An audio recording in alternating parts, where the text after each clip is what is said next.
SnappyDude, and as always, I'm hardly prepared to stream. You know, I just finished updating this game because I haven't had a chance to play it all weekend. I've been very busy. I've been doing a lot of other stuff, which is really cool. I'm really happy that I was doing other stuff. Anyway, there's my thumb. I've never read this pop-up before, but the fact that it tells you that, SnappyDude, hey, you need a controller to play this game. You don't have a controller, you're not going to play this game, you dipshit. I think that's funny. I don't know. I'm amused by this. Like, I'm playing on an Xbox. Like, how do you think I got this far? Like, seriously. Come on. Come on, gigantic. I'm playing on the Xbox version. How the fuck do you even think I got this far without, well, that's weird. Without having... I am not logged into chat, which is really weird.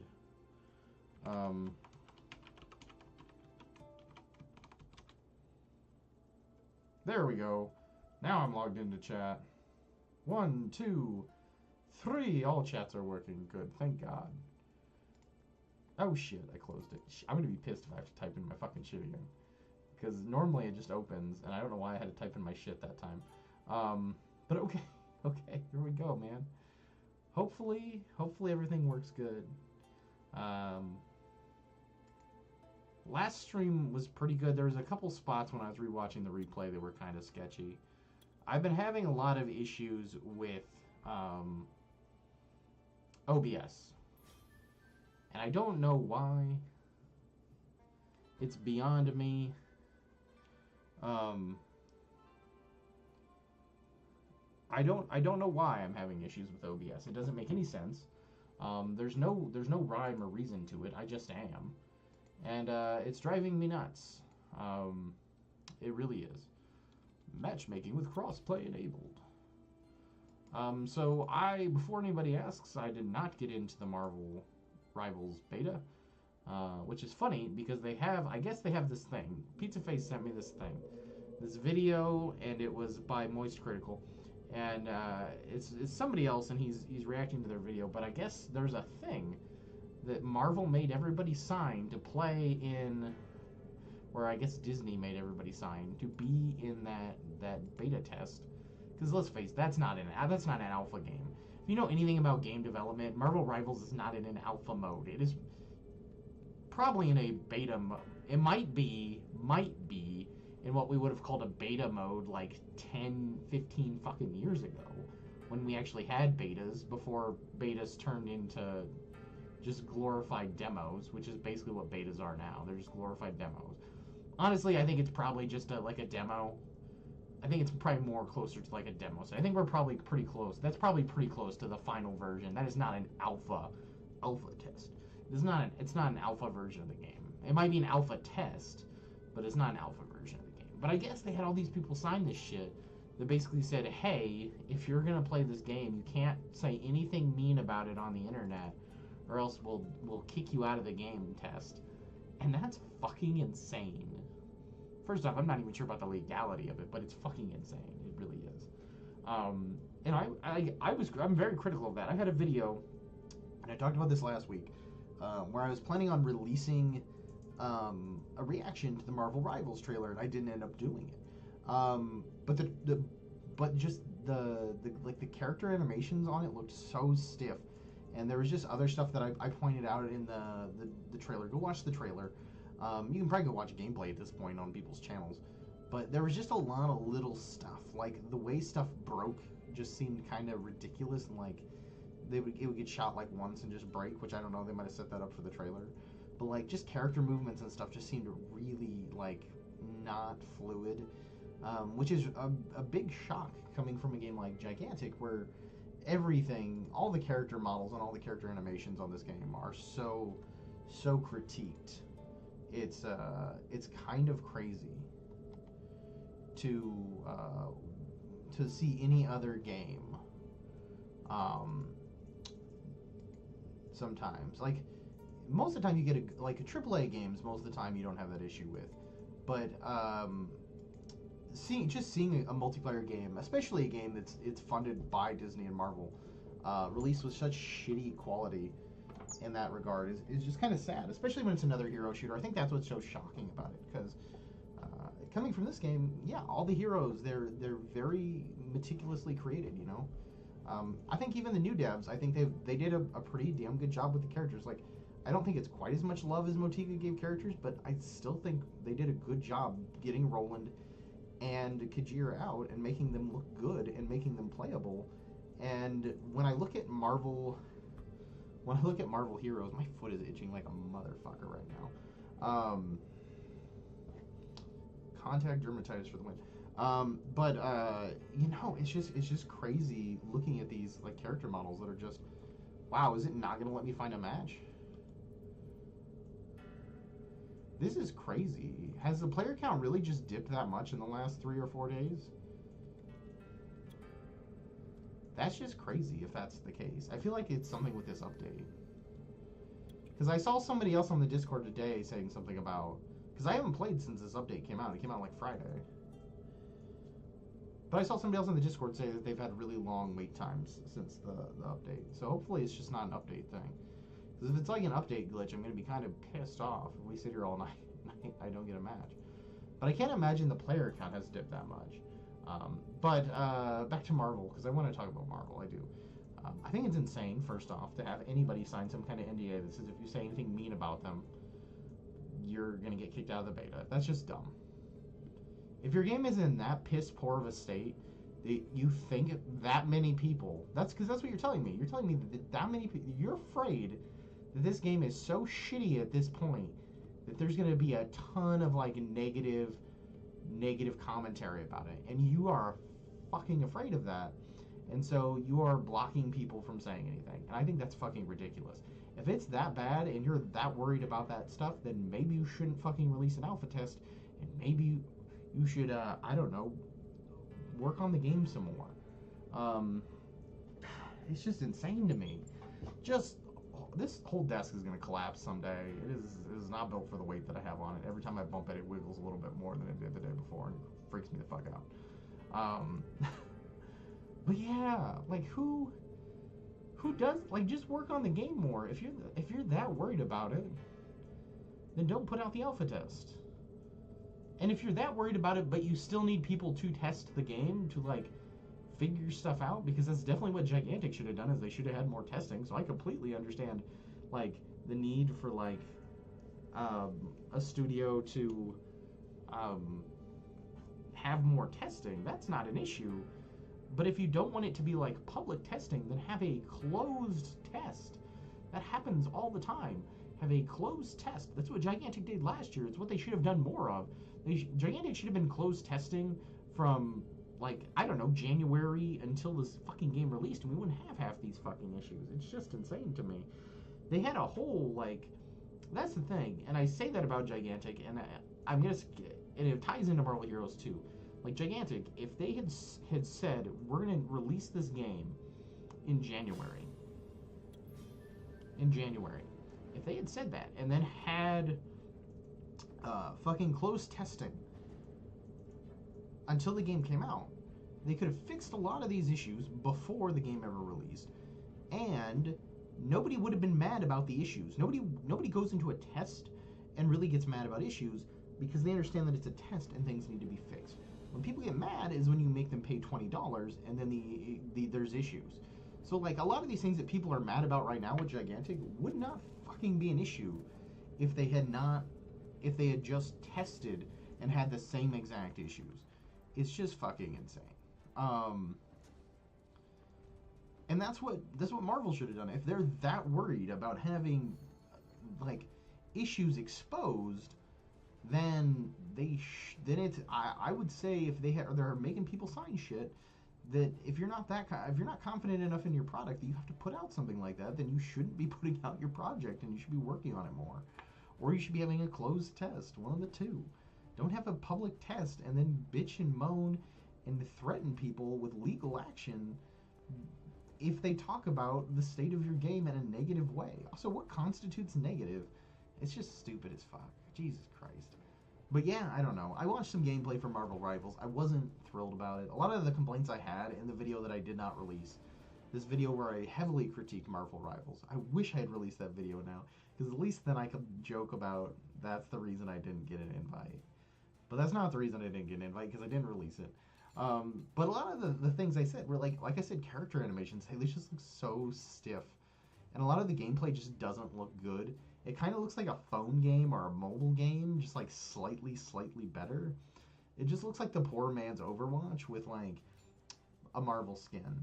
And that's the other thing. And I was talking about this with Pizza Face off stream. I am just terrified that we are going to see.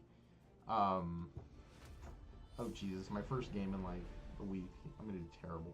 I'm terrified that with Marvel we're gonna see microtransactions out the ass, because I think that's what it's gonna be. It's gonna be a live service game, and they're just gonna have microtransactions out the ass.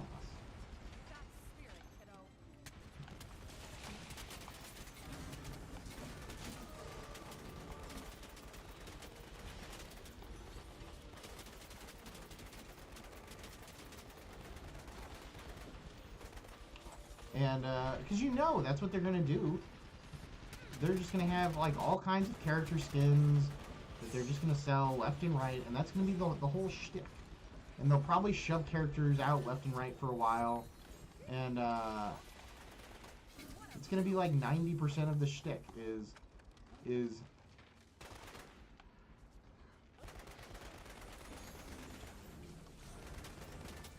Oh, I got an assist. That's bullshit. My grenade should have been a kill.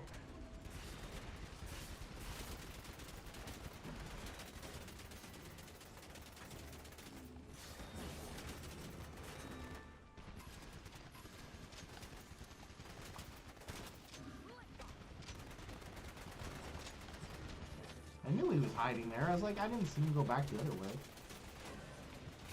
Oh, I'm gonna die. She definitely sniped him on me. But no, I don't know. I didn't see anything that exciting from Marvel Heroes. I'm scared because, like, if a good Marvel Heroes, you want to call it that because it's a hero shooter and it's Marvel, so you would think the name would be Marvel Heroes. Marvel Heroes is a better game that got shut down. But Marvel Rivals is, it's threatening because it is another hero shooter in the market with Gigantic. And, we have a small enough player base as it is. We don't need it cut up and dissected any more than it is. I'm going to do fucking terrible. I was just editing a video where I got like 65k playing Zenobia, and now I'm just going to do fucking terrible because I haven't played it in like 2 weeks.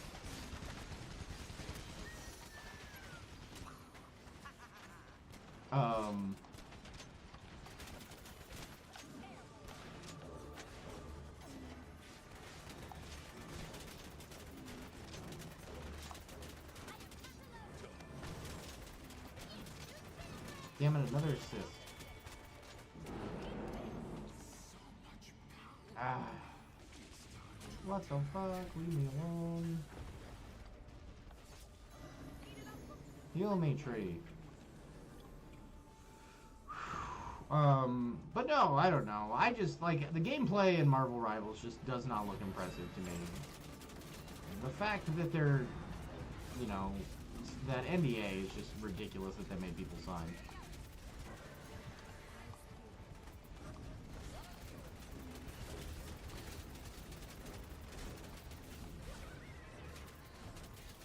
Oh, I'm gonna die.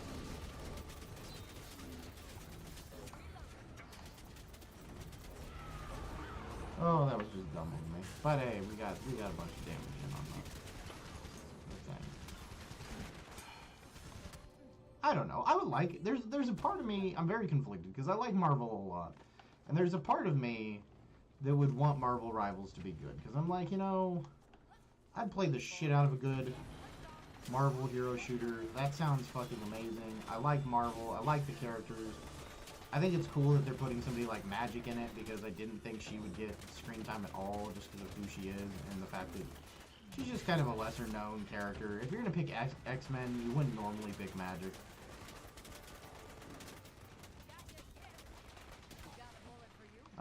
And that's cool. But at the same time, Marvel Rivals doing, but Jesus Christ, I'm going to keep calling it Heroes the whole time.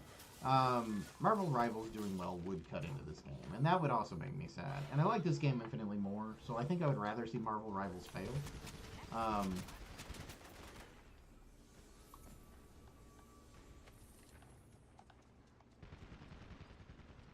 But, you know, it is what it is. I guess whatever happens, happens.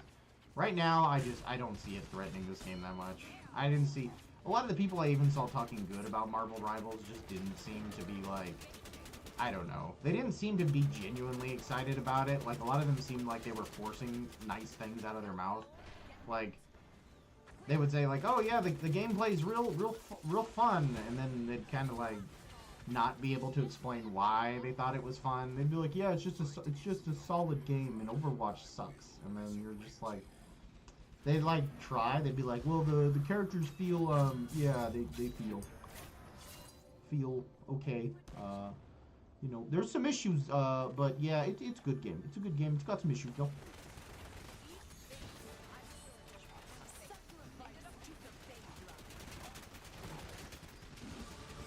I'm talking too much and not focusing enough. Whoa. I don't know. It's shitty because, like, I would love a cool Marvel Heroes style game. I just don't want it when Gigantic is trying to find a way to salvage itself from the depths of hell.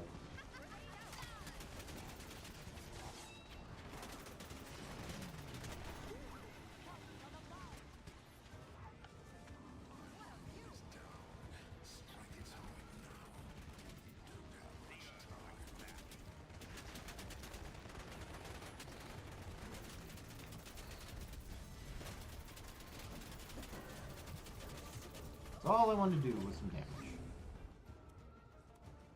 I feel bad. I shouldn't wish for any game to die, but I don't want this game to die. And I think this game has a second chance. Not a lot of games have ever managed to come back from the dead. And at this point, it would be almost coming back from the dead twice.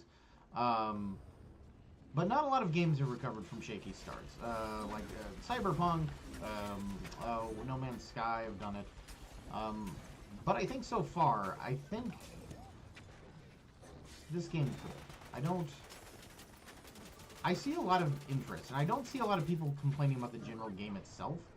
It's a lot of the technical issues that are existing within the game right now.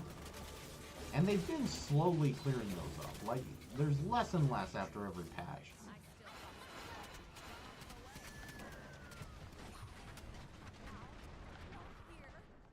Man, they just should have tested more. But I think if they cleaned up some of those issues, I think they're doing the smart thing. They've said they're not going to release Ranked until they get the issues cleaned up. And I think, and I've said this, if they're going to announce any type of future DLC, we know that the unlock system for the rewards in Ranked looks suspiciously like a Season Pass.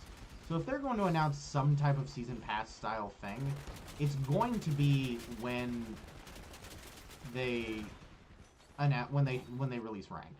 And if they do that and the game's in a shitty state, everybody's just gonna be like, fuck you, you stole our money.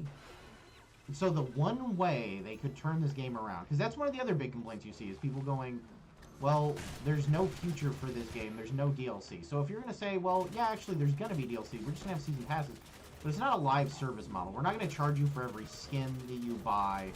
We're just going to let you buy, you know, whatever, and, you know, buy the season pass and get the season pass, and, you know, you're going to give us $20, you know, twice a year, or 3-4 times a year.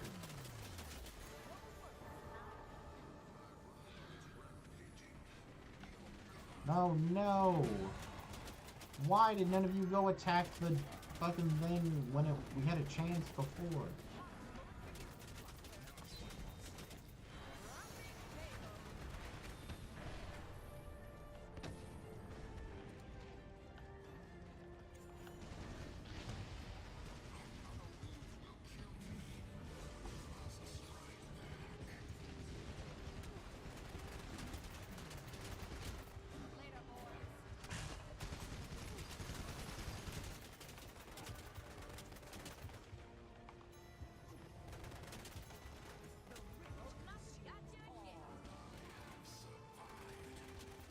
Oh, how much I want to go after him, but I'll die. I know I'll die.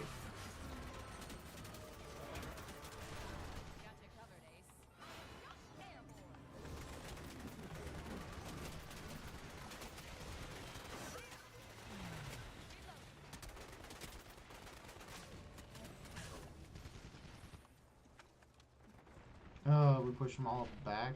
Oh, we kind of did. We kind of won the team fight.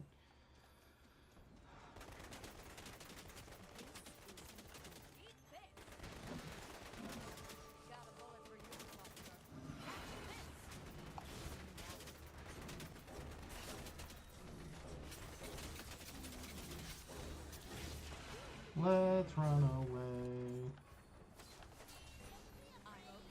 Ooh, I don't know. But if this game does have a way to turn itself around, it would be fixing up all of the issues and then releasing.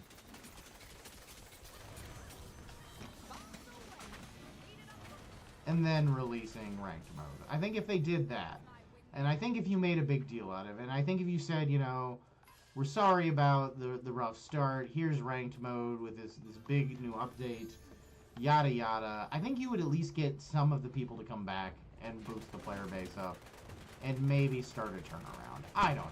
I have a lot of hopes. I'm always going to be hopeful for this game. I'd rather be hopeful than not hopeful.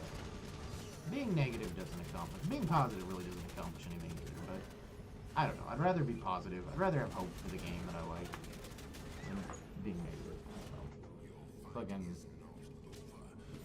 I don't know though. Didn't see, I don't know. I really want to watch more Marvel Rivals stuff because I did watch a little bit of it, but like none of it looked, all of it just looked so stiff and just so bad. It just looked like a phone game. Honestly, I think some phone games I've seen look better than Marvel Rivals as far as gameplay and like character animations and stuff. That doesn't mean much. You can always have a good game that just has very simple animations and like the art style's cool.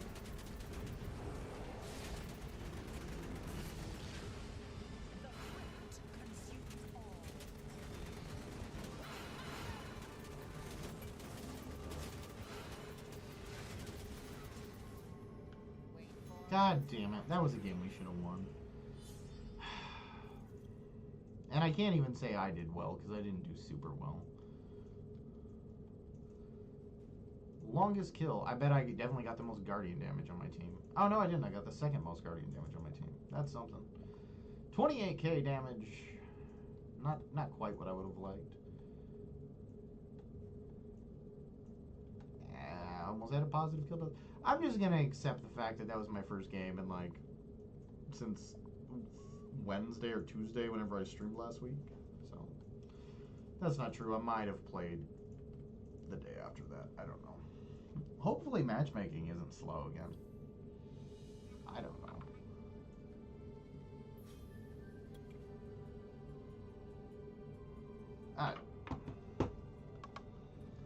It's been a fun week though. Overall, it's just been a busy week.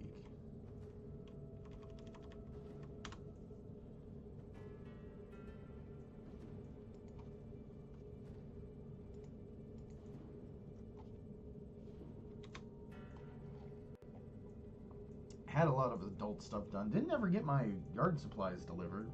The guy who supposed to deliver them hasn't shown up yet, so that sucks.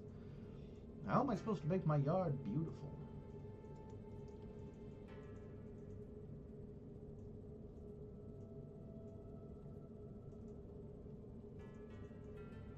I don't know. I'm worried about this game. I really don't want it to get shut down.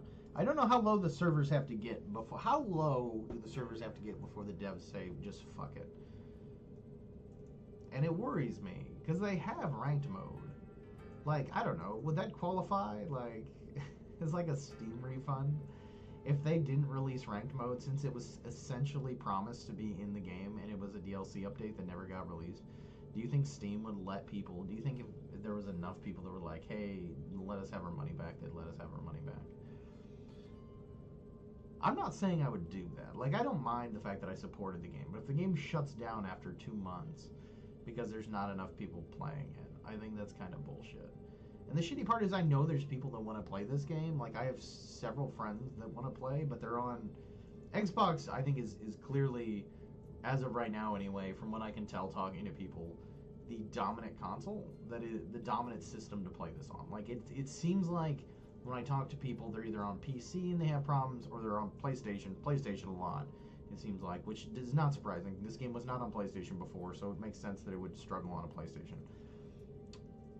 But it seems to be problems like number one, PlayStation 2 would be PC, and Xbox seems to be has issues, but they're never. I never see Xbox complaints on nearly the level I see the other two, and it sucks because I have a lot of friends who because of when this game launched, a lot of them were on Xbox, and a lot of them have jumped to PlayStation now because Xbox hasn't released any good exclusives in like 10 years at this point. And a lot of them really want to play the game again, and they're just fucked right now. Like Luke. I don't know what Luke is on, actually. He might be on PlayStation. He might be on Xbox. I don't know. But I have a lot of friends who definitely still want to play the game, but they feel fucked right now. They can't play it because of issues, and it sucks. And I feel bad. I do. I want to play with people. Oh, that's a cool Margrave skin. For the hand, the weapon skin. I like that. That's cool. I don't know if I've probably seen that one before, but it's cool looking. I don't know. It just makes me feel bad. Like, it just sucks when you wait, I don't know, 5-6 years, whatever we waited for a dead game to come back to life, that we tried so hard to bring back to life, and then it's just fucked, because all they had to do was do a couple more beta tests, and they probably could have solved a lot of these issues, or a lot of the major ones anyway, and they just didn't do it. They just didn't do it for whatever reason, whether it was money or time, and it's just insane. It's just insane. Because there was clearly interest in this game at launch.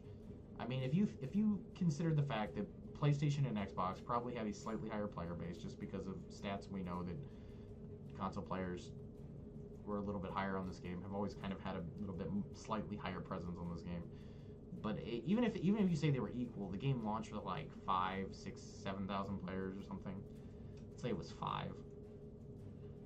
5 is 15. That's pretty high for just like a game that has, you know, a small of a presence as Gigantic has. Honestly, it's not even that bad. You're talking about 15. So it was probably more than 15 when we throw in Arc, because Arc is definitely the smallest of the platforms it's on. But 15 is a lot for an install base for a game like this. And they threw it all away because they couldn't be arsed to do like 2 more tests or 3 more tests to figure out how crossplay would work, or see if there was any issues with the PlayStation version, see if they, you know, needed to work on their servers overseas, or just all the little tiny things that probably could have easily been fixed. I know that Rutger's coming for me. Yeah, that's what he was doing. He was trying to get it behind me. Get out of my face. Ah, I'm gonna die. Bob and weave. Bob and weave. I don't know. I hope somehow they can pull a miracle and release some good patches between now and when they put out ranked mode, and we get ranked mode, and the game is just fucking great again. People come back to the game, and the game gets interest. I don't even really care if the game ever gets DLC. And I don't know. I know I'm not the only one that's like that. Like, I know there's a lot of people that are like make or break. Like, one of the reasons they won't buy the game or they gave the game bad reviews is because it's not getting DLC. But to me, that's never been that important. It's about playing the game and it having a stable player base. And it's not going to have those things.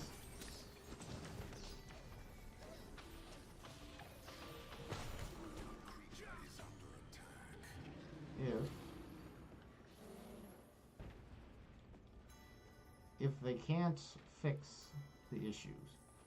That's the thing. I would have been curious to see how long could they retain, like, even just launch numbers, or close to launch numbers, you know, with the... If the game had launched in, like, a somewhat stable state without half the issues that it's had. And I do think the game, at least for me, it seems to have slowly improved. I'd say with every patch I have a few less issues with the Xbox version.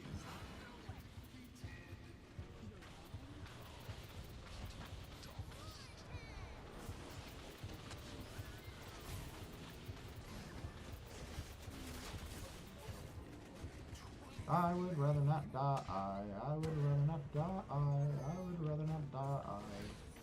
I want to go eat pie. That's the song of the day, folks. I don't know. It just sucks. I would take a stable player base, like, I don't know. Just large enough to where I wasn't running into the same exact people every time, but I could find a game within, I don't know, 2 minutes. Like, that's, whatever that number is, I don't know what that number is. 1,000 players, maybe. I don't know. Across all systems with crossplay. Even if it was something like that, I would take that over the game being completely dead. Like, I'm not saying the game has to be super successful. I would love it, but I'm not saying.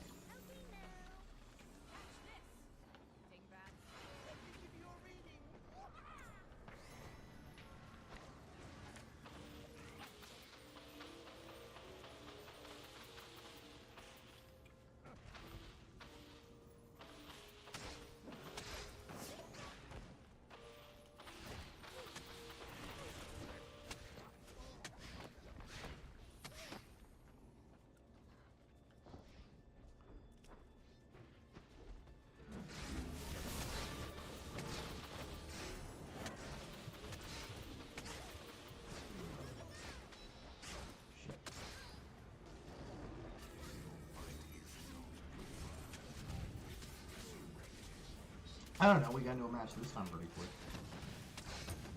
That's the one thing that I think might be the saving grace right now for this game is the fact that the Xbox player base has been, I know not completely unaffected by the glitches, but there's been far less of them seemingly, like I said, than it seems like I've seen on other systems. So maybe the Xbox counts are much higher than the PC counts.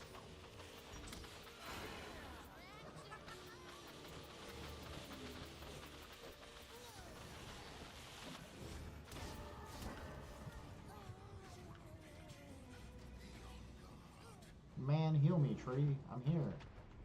I am definitely close enough. You should heal me. We're just getting wrecked.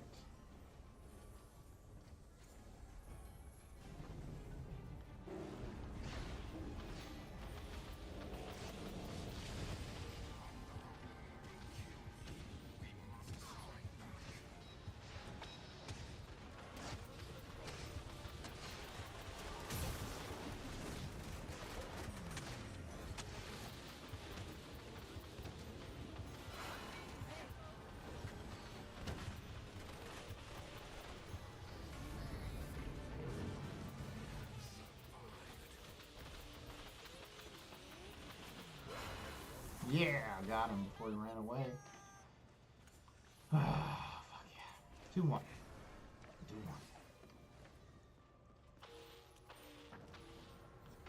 I gotta keep my eye out for that T-Mock because he's been fucking me out. He got me good there.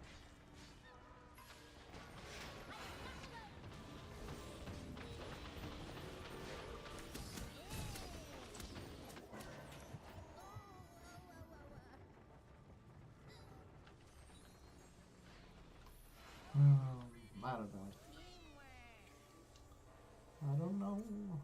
I hope we at least get ranked mode though. I'm gonna be so pissed if they're just like, nah, we've decided, we've made an internal decision, or Gearbox has made an internal decision that we haven't done well enough and they're just gonna shut us down. I would be so fucking pissed.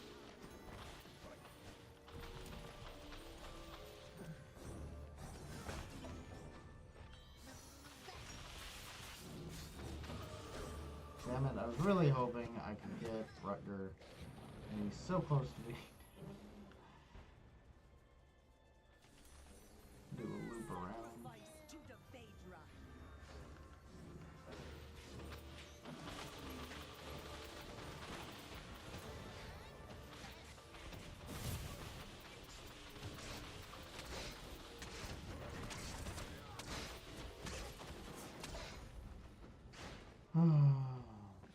Yay, I got a Nemesis badge.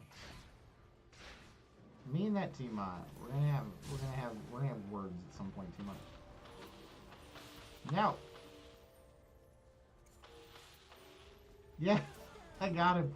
Oh, I teleported right onto his body after my spell. My spell hit him right before I teleported, so I got to be there as he died. Oh, it was beautiful.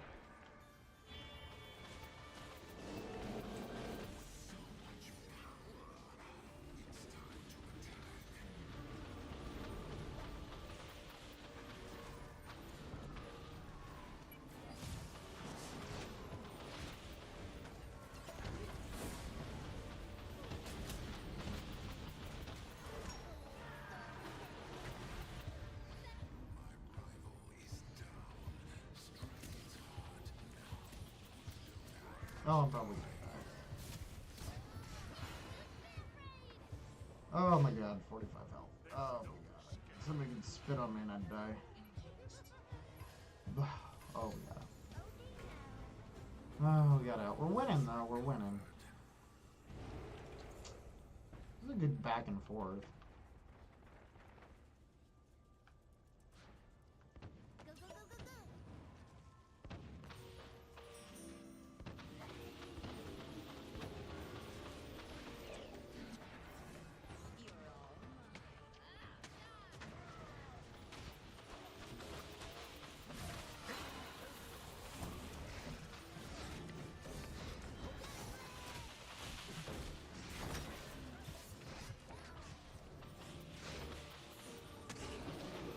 What the fuck?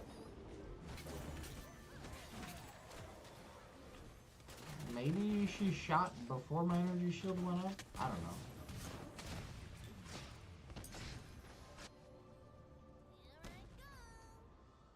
Five and two.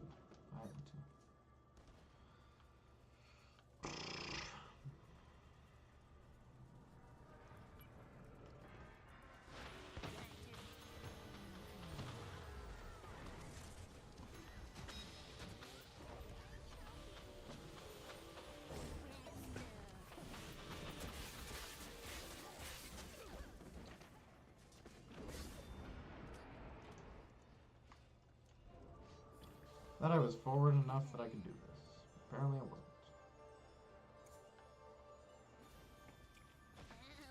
Oh yeah. A nice lead. We just gotta get 2 more kills before...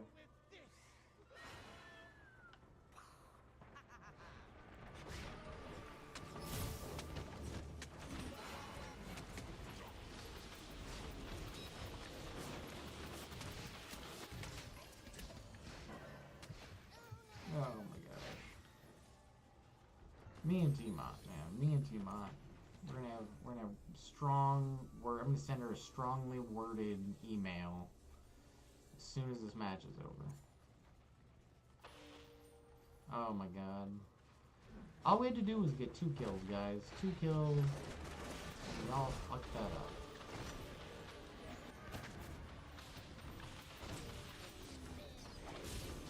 Why? Don't go that deep. Don't go that deep. What are you doing? Oh my god.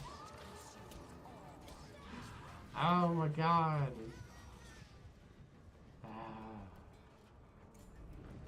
She had like half a health bar.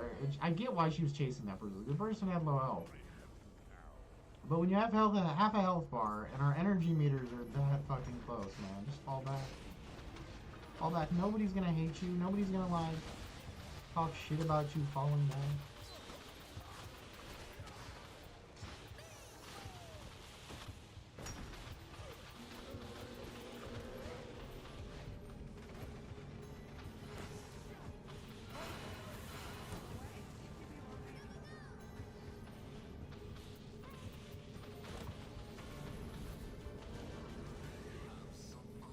Oh my god. That Rucker's so low.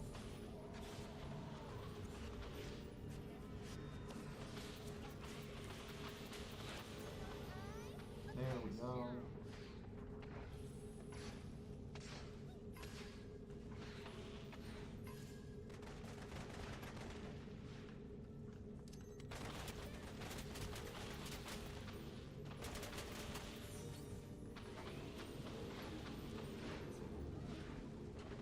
I don't know why we've all pushed into this spot, but okay.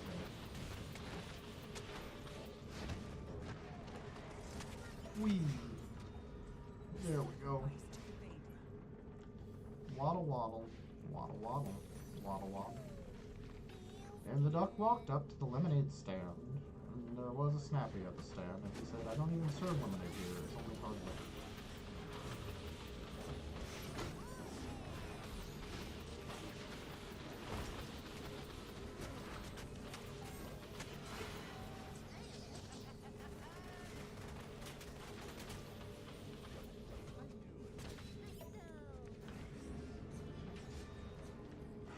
I could really use a drink right now.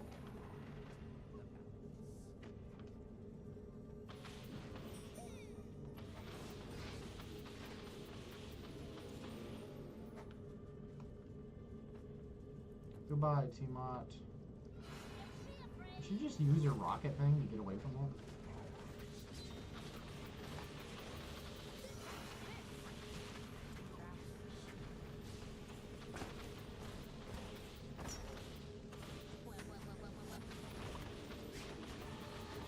Great, except for when you're on the other team and you live forever.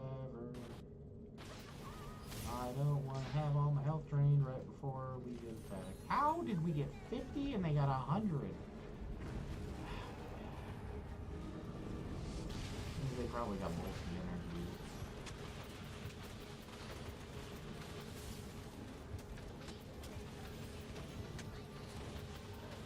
Double kill. Double kill. Okay, who's back here?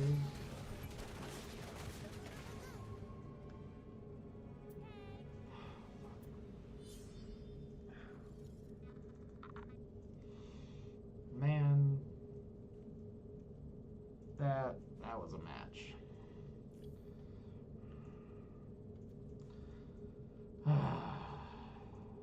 8 into 27k damage. I wish I'd gotten a little bit more damage, but it's still not bad. I'm the only person on my team that got 8 and 2. 8 2 2. 8 yeah. 8 2 8. So I got 8 assists too. So I did pretty good in that regard. Zenobia did very well. She got 32k damage. She got 18 assists. She died a shit ton though, actually. Never mind. Fuck that. I take that back. They all died a shit ton. Like, this trip is like the only one that didn't have double-digit deaths. If it wasn't for the deaths, this Zenobia, I would have said did fine. She got a bunch of assists, which I'm totally fine with a Zenobia doing, because she should be playing, like, debuffs and stuff on everybody. And so she should be getting, like, just assists. That's what a Zenobia should be doing. Like, I'm fine with that. She should be assisting with kills, because she should be laying down, like, status effects on people. But fucking 14 deaths. Did I say 14 or was it 18? Why am I... That was a quick match. Fuck yeah. But that Zenobia, man, that's bonkers. That's bad. I think that's probably the biggest thing. Like, if I had to give tips to new people, like, the biggest thing I would say is just learn to run away. Learn to run away. Watch your health, and when it gets to... My foot is so fucking itchy. When it gets to, like... When your health gets... I was about to say when your foot gets to fucking half health. When your health gets to about half... Well, that depends on the character, actually. I shouldn't say that.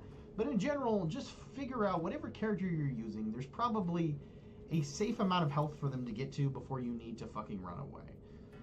Jesus Christ, what was that? 15?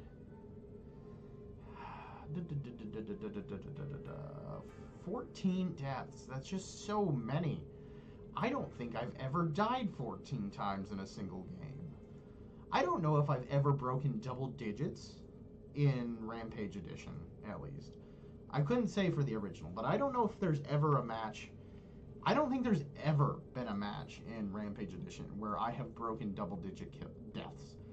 Like, I think the highest deaths I've ever gotten was like 7 or 8, maybe 9. I don't even, but I definitely have never broken 10. That's just crazy to me. 14. You were basically just feeding into the enemy at that point. Like, do they not get that, yeah, you can do 32k damage, but that's completely meaningless when you gave them one whole like, if you die 10 times, you essentially gave the enemy team one whole rampage. One of their rampages was 100% your fault. That is bonkers. It is just crazy shit. I'm gonna try to play HK, but I'm probably gonna have to switch because I don't think I can play HK a whole. I don't know if I can play HK a whole game right now. No Fox, Xylo Effects, Sunny Cider, Bull Shark. But that's just crazy. And my whole team had double. Besides that trip, had double digits. So that means literally every single one of their attacks, I could blame all those people with double digits because they all gave them the other team 100 energy. And I think the enemy team attacked us 3 times. That is just fucking insane. And that trip was 70. So between all of them and that trip, the enemy could have attacked us 4 times or 5 times just from their deaths alone, which is just insanity. But it is honestly as frustrating as it is playing with that. I don't mind. I'm still having fun, but and that's at the end of the day what it's about. It's fun even if I'm playing with bad teammates. But it is I would say probably I think the number one thing I see new players to the game doing is they're just really bad at running away. Like, it's so common. Like, I think part of it is they don't understand the idea of, like, trading kills in this game is not a good thing. Like, if you die, if you get a kill, fantastic, but it means jack shit if you die. Because then all you've done is trade 10 energy for 10 energy on the enemy team. And it just doesn't mean anything. It just puts you both back to 0. It is much better to run away than give the enemy team energy towards their rampage.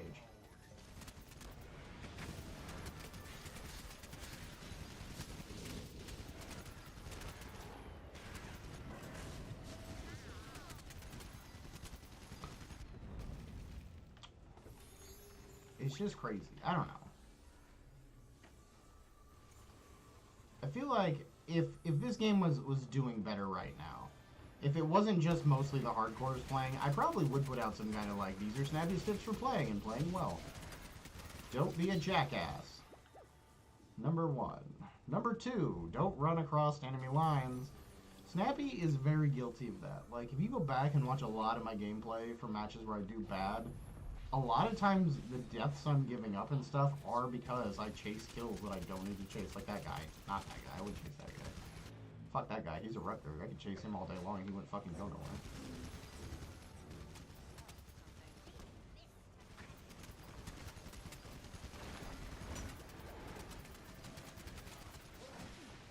Hey, I'm tall.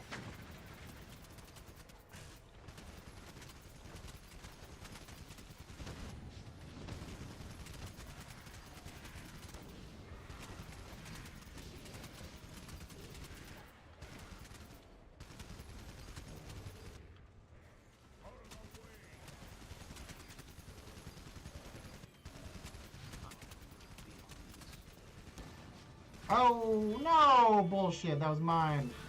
That was mine. Oh, that was bullshit. Oh, that was mine. That was so mine.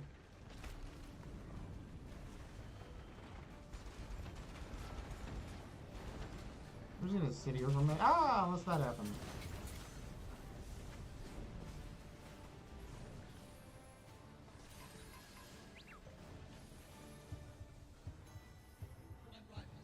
Yeah, Lightning. Hi, welcome, Lightning. Welcome to the stream. I should welcome you before I engage in conversation. I feel bad when I don't. As far as, like, yeah, player count, the community is definitely not doing well.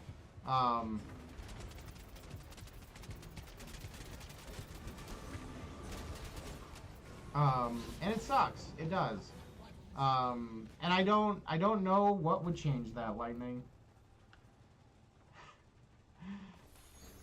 Because I don't know what would change that at this point. Like, you fixed the game. I'm glad, because they have said, like, they're not going to put out the update for ranked mode until a lot of this stuff is fixed. And I think that is a smart call. I think it is the sort of moral move to make. Like, it's probably also the financially smart move to make because, you know, I don't know. It just... So you didn't play this game before? That's interesting because I know a lot of the people that are still sticking around, even though even though there have been issues. I know a lot of the people that are sticking around are just old school fans who just really like the game regardless. Oh, that would have been great if that hit that person that had like no health and killed her. Oh man, that would have been good. It's a shame because the gameplay itself is solid. Like, all they have really is matchmaking issues and like stuff crashing. Like, the gameplay itself is rock solid. I mean, there's always been issues, but like, for the most part, the gameplay itself is not the bad stuff. It's the matchmaking issues. It's the game disconnecting or crashing. It's that type of stuff. It's not the actual gameplay, which is the shittiest part about it. Because at least if it was gonna fail, I wish it would have had, you know, I wish it had shittier gameplay. I don't know about that. The first time around, I guess if you count from actual launch, yeah. But I think that was more, and I said this when the game came out the first time. The game came out the first time, basically, I mean, if you count from, like, beta, though, the game was around for, like, 3 or 4 years. But basically, the game was done in development. Basically, about 90% of what is in the game right now was done in development by the time Perfect Worlds bought the game to release it the first time. And I kind of get the feeling they just bought it to make a cheap buck. Like, they bought it, they released it, they got their money, and then they immediately shut it down. And it was kind of a shame. But yeah, I guess it was in beta though for a long time. I just don't think as many people knew about it when it was in beta.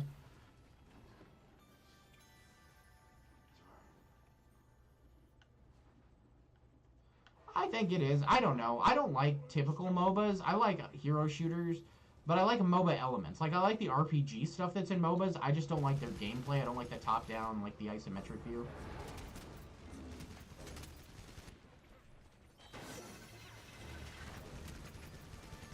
Well, that was a waste of my special.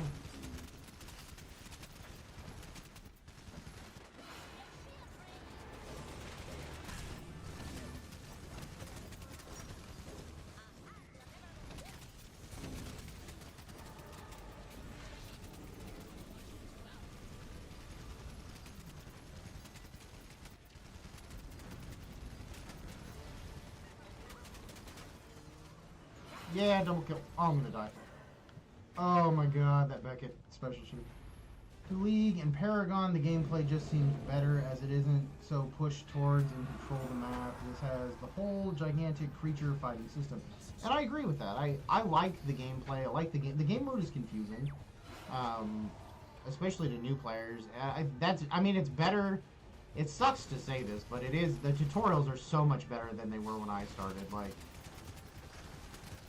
I don't know. Whenever I started on the Xbox, which was like it was probably about a year and a half before the game like officially launched. The tutorials were just terrible back then. It was so hard to. That might be the trip that was on my team last game, because that trip is playing very similarly to how our trip played.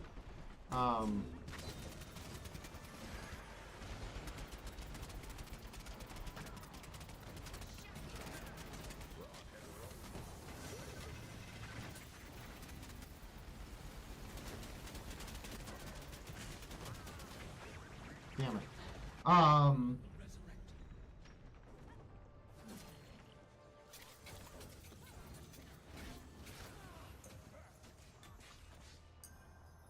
That's one of the things that honestly appeals to me about this game more than League Lightning is the fact that that's one of there's two things I don't like about a typical MOBA. One is the item system, and the other is One is the item system, and the other is the top-down gameplay. And this game doesn't have either. It focuses more on like action combat, like hero shooter style combat, and I like that. That's also one of the reasons I like Pokemon Unite a lot, is because Pokemon Unite gets rid of the doesn't have the item system, so it's not. I mean, it has an item system, but the item system in Pokemon Unite is more like, it's the same thing I liked about Battleborn. I like an item system where I can kind of build out my character either before the match, or you just need to have less items, because it's so stressful trying to figure out like what items to pick and what characters to be and what items work on this character and what items work on this character this patch. Oh no, they nerfed the item you were using 2 weeks ago, but you haven't played since then, so you didn't know that. Now your item sucks. And that stuff drives me nuts. Also, I don't like it when MOBAs have too many characters. Like, that's kind of like, I would hate to try to get back in the league again. Like, even Pokemon Unite, it's like getting to the point where there's so many fucking Pokemon. It's like, getting on there, it's like, who do I pick? Who's in the meta this week? And it's just...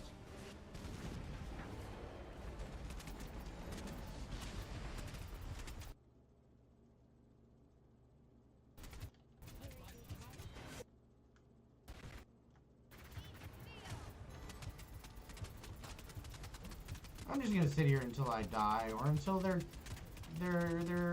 guy dies, or until I win. One of the two. Did we win? Did we win? Did I win? I won! Haha! This feels more like a hero shooter, and I agree about Pokemon Unite. I like Pokemon Unite. It's simple. It simplifies the shit about MOBAs that I don't like. But Battleborn, if you liked this, I can almost guarantee you would have liked Battleborn. Because most people I know that like this also like Battleborn, that have played both. Battleborn was more MOBA than this is. Like, Battleborn was more traditional MOBA. You had, but it didn't, instead of having 3 lanes on the map, you basically had, let's see what I did real quick, and then I'll talk some more, while we search for a game. What did I do? 4 kills, 1 death, 7 assists, 29k damage. So the best damage on my team. I will take that to the bank. I'll take it. We won. I'm good with that. But Battleborn was essentially, instead of having 3 lanes, you had 1 lane, and the bots pushed through. And there was a building system where you could build turrets or other like upgradable things. There was kind of like the creatures in this, kind of. There was a little bit of a jungling element where there were these mercenaries you could go attack and kill, and you could recruit them to your team. But there was a bot lane where bots went through. You could buy better bots that would, but you earned crystals throughout the match, and you used them to buy either new turrets, or you could use them to recruit mercenaries. But you had to kill the mercenaries first to recruit them, or you could like do upgraded bots. And then you had to push through 2 different like enemy like mini bosses that were like these big robot spiders, which essentially were like towers in a typical MOBA. But it was so great. But it was more like a typical MOBA in that way. But the item system in it was, the shitty part about it was you had to play campaign to get items. But then you equipped items before the match. But they didn't activate it in the match until you spent crystal on them. So you had to go earn crystals by killing people or smashing crystals around the map. And then you use those crystals to activate your items. So one item might be like 500, one item might be, let's say they were all 500. You had to pick which order, which bonuses you wanted first, stuff like that. The upgrade system wasn't like this. It was a tree, and every you had 10 levels, and every level you got to pick one of 2 upgrades. And I think a few characters had like a 3rd one on certain spots. It was amazing. I love Battleborn a lot. I like Battleborn, I think, a little bit more than this. But I do like Gigantic a lot. Like, Gigantic, Battleborn, they're right there. Neck and neck. Depending on the day, I think.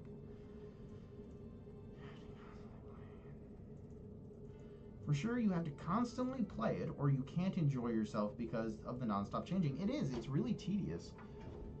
It's just, like, I feel so overwhelmed. Like, I won't play Pokemon Unite for, like, 6 months, and I'll go back to it. And I just feel so overwhelmed because I don't know what characters do anymore.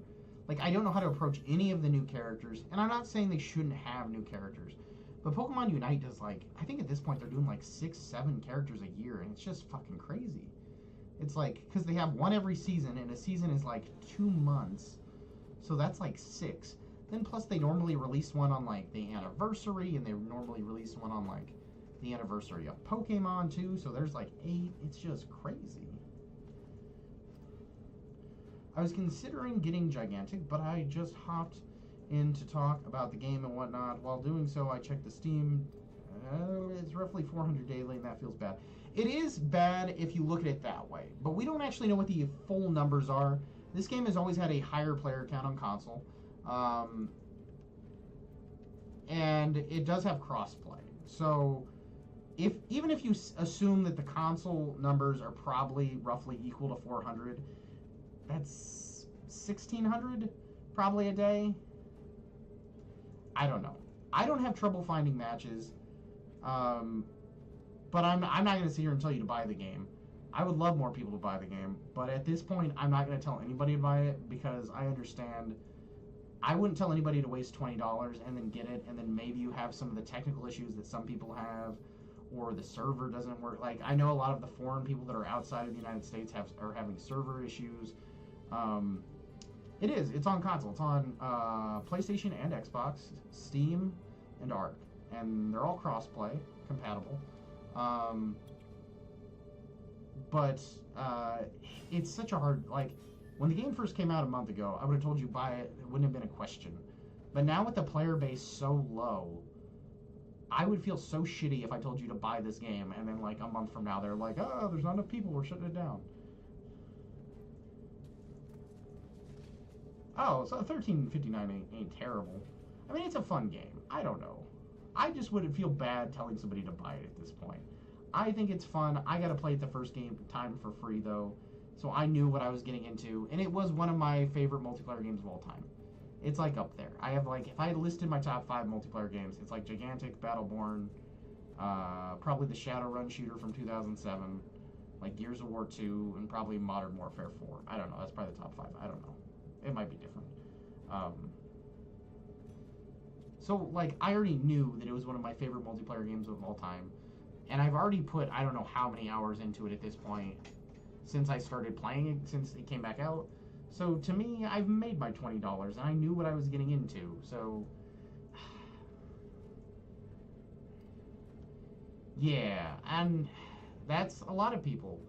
I think the old fan base, I think, was split about 50-50 because of that choice, the coming back with a price tag. And I think the reason for the price tag was, I think they were afraid that if they just re-released it, I think there was probably several reasons for that.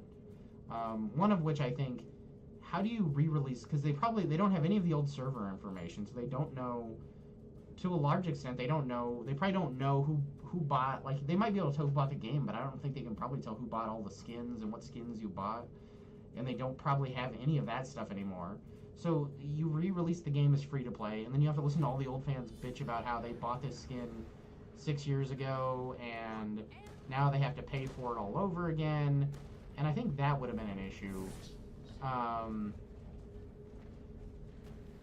But I also think it probably had to do with just the fact that they were probably terrified that, like, let's say half the old fans start playing it again, but half of them just decide to not spend money. I think this was probably the most guaranteed way they could make any kind of money at all from a re-release.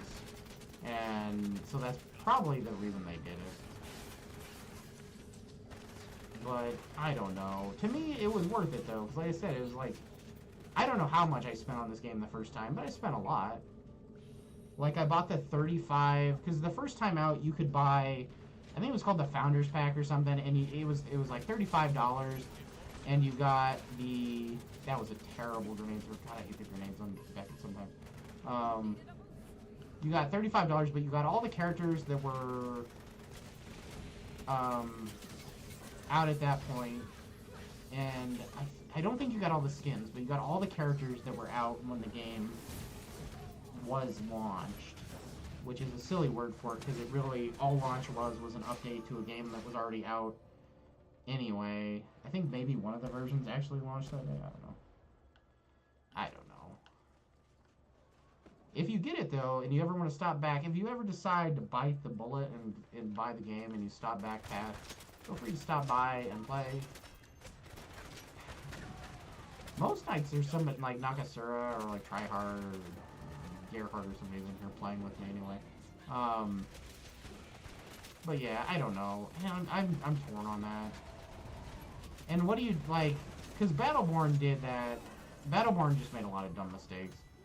Battleborn was a MOBA. There's no reason they should have tried to pitch it as anything else.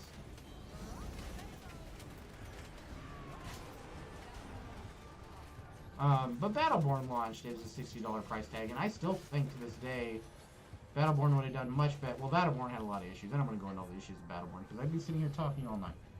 But, Battleborn did the whole, like, they were pay-to-play, and then they were, like, the $60 price tag, and then they dropped, and became, like, they released, like, a free-to-play version for the multiplayer, and I don't know how the 100 and whatever the grenade damage is didn't hit Trip right there, but bullshit. That was my kill. I snuck up behind her. It should have been mine.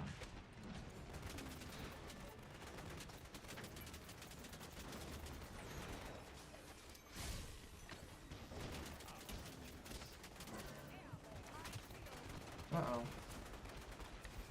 Sorry, it needed that.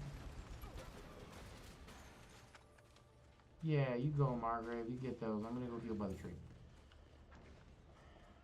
Battleborn did so many things wrong. I'll go down the list if you really insist. First off, they shouldn't have picked a fight with Overwatch. The minute they found out they were releasing at the same time as Overwatch, they should have just fucking packed it up and said, oh no, we have to develop for another 6 months or something, and release like a year later when people were tired of Overwatch. That's number one. Don't ever pick a fight with Blizzard. You're an idiot if you fucking do it. It's true. It's true. I'd say the same thing to anybody who like tried to launch like a dungeon crawler RPG the same time as like a Diablo game and be like, you're just an idiot. Don't do that. It's Blizzard. Blizzard hasn't made a good game in like 15 years, and people will still go buy their game day one because of the name alone. Don't do that. They should have never, and also included in that fight, they should have never titled it a hero shooter. Playing Battleborn, it is very much a MOBA. It is so much more a MOBA than it is a hero shooter. There is no reason to call it a hero shooter besides trying to compete with Overwatch. It was just dumb. Because there's so much more to that gameplay that people just either didn't realize was there, it put them in the same box, and made everybody go, look, these are two hero shooters. This is dumb. But I think releasing as a $60 game, I think was a mistake. They shouldn't have done that. Because all other MOBA, it's kind of like this game, when everybody keeps saying, you know, all other MOBAs are free, why would we play a MOBA we had to pay $20 for? And it's the same thing with Battleborn. It was a $60 MOBA at the time, and who wants to play a $60... No, of course. This is what I get for talking much. But who wants to play a $60 thing when you can go play another MOBA for free?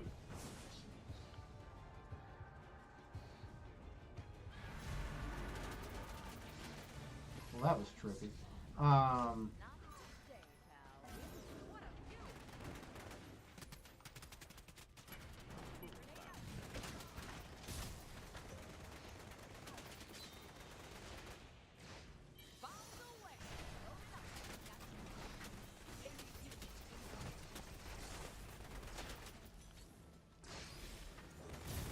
I know you're over there somewhere.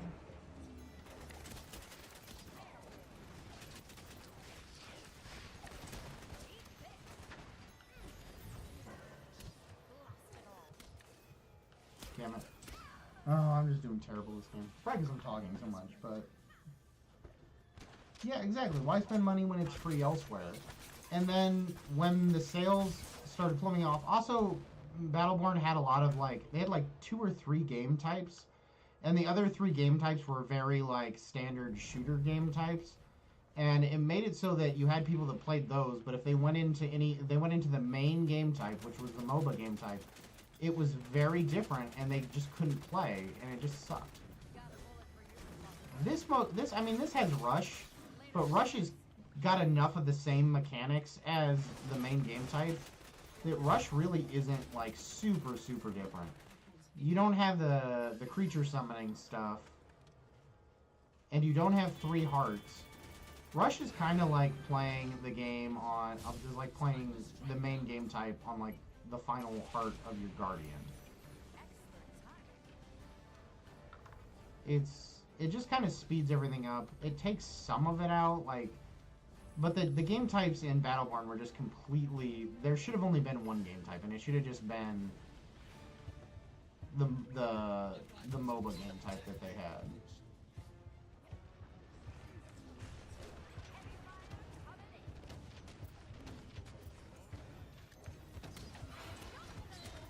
How long until someone notices I'm here? About that long.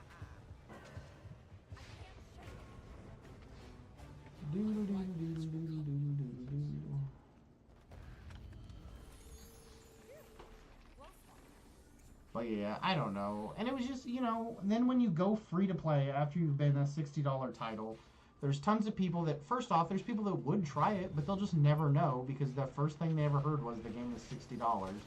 And they're not going to get the memo that the game is not $60 anymore.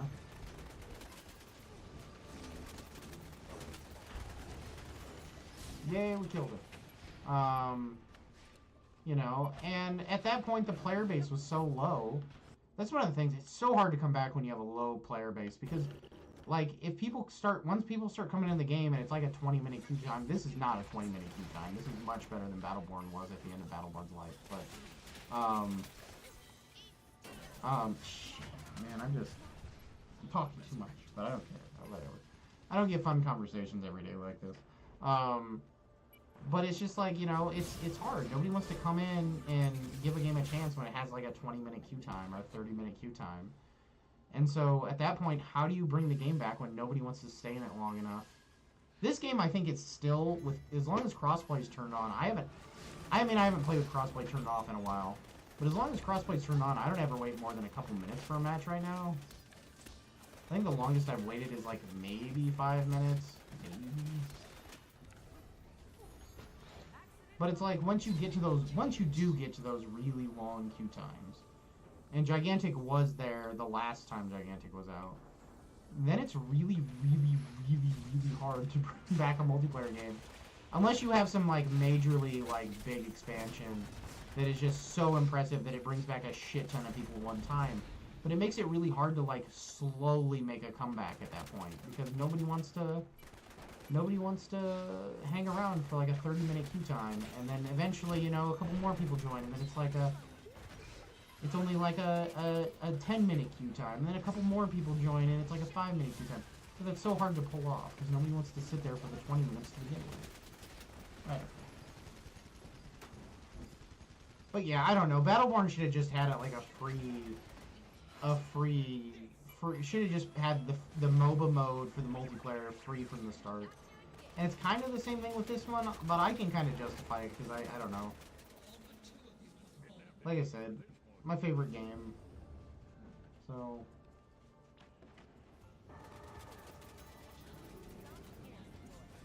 Oh good, we're going to defend now.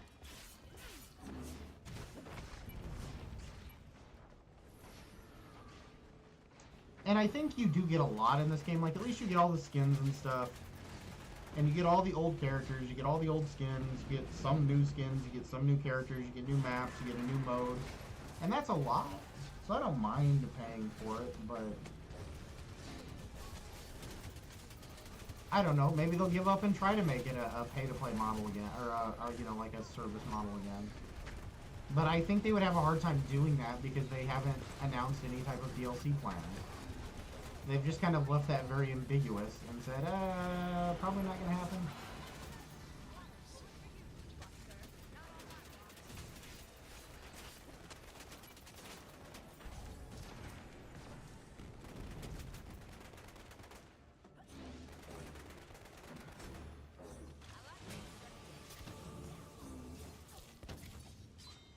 This is what I get for chasing. I shouldn't have gone back there. I don't know. But I don't know how, like, I think they're doing the smart thing. There is a ranked mode that's not out yet, and that's a pretty big selling point. And they're trying to hold off on releasing that until they get the technical issues figured out. And I think that is probably the smartest thing they can do, because if they do have a chance at turning things around a little bit, it would be with that ranked mode. Because that's going to be a big release for the game. And we've seen from screenshots that there will be some kind of Season Pass style thing attached to that. Like, there's unlockables at the bottom of the screen that, like, if you hit, you know, ranked mode level diamond, you'll unlock this. So that could be a big selling point for a lot of people. So I think they're doing the right thing waiting, but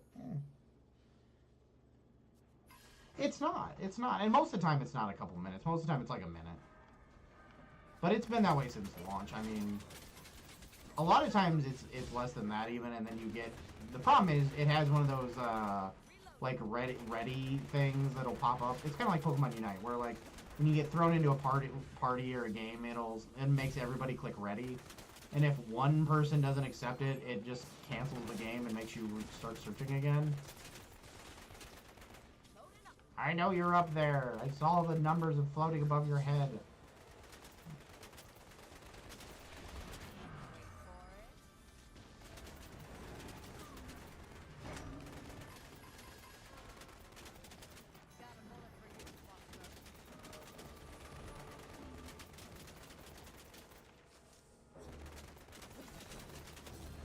There's too many people coming after me.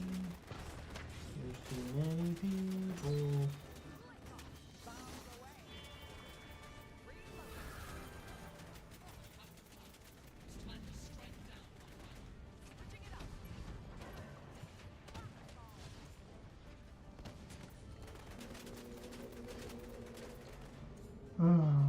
I don't know. What other games do you play besides this, Lightning? I'm just curious.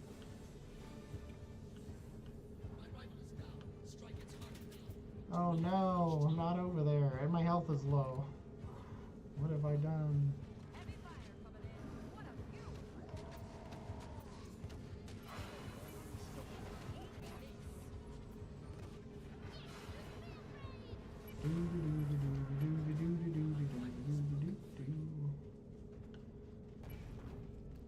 Oh my gosh, this game is so close. One good rampage and either team could win. Battleborn just had a poor release because of Overwatch. Yeah, it really did. I feel like Overwatch really killed several games during that time because of everything was a ripoff. Yeah, and that's the thing. If you release something that is the same as anything that, like, if there's a publisher that's more popular with a bigger name that releases anything remotely like what you do, you will always get called a clone. It happens all the time right now with, like, the Soulsborne stuff. Like,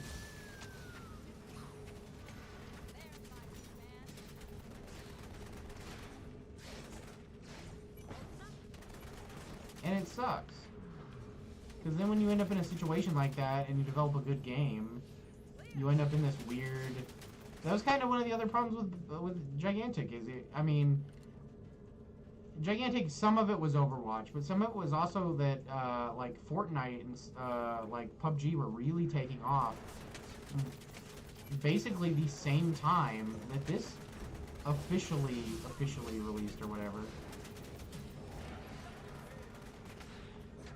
And it makes it really hard when you have to, like, go up against, like, I don't know, Epic Games and PUBG at the time. Which, I mean, PUBG was a small game when it released, as far as, like, the developer or whatever. But it was still doing, like, massive gangbuster money at the time. It was, like, a huge hit that came out of nowhere. And then Fortnite was an even bigger version of the same thing. Recently ranked Siege Mode, Minecraft modded, Helldivers 2, and I keep going back to Baldur's Gate 3. I have Baldur's Gate 3 and have not, I'm not paying attention to where I'm at all because I was talking. Oh god, this is the wrong way to go. Why did I go that way?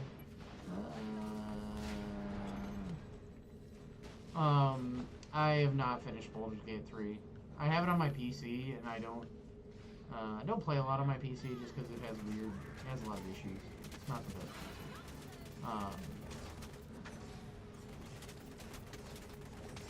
Also, I find myself, I get very distracted when I'm on my PC because you can do other shit than just play one game.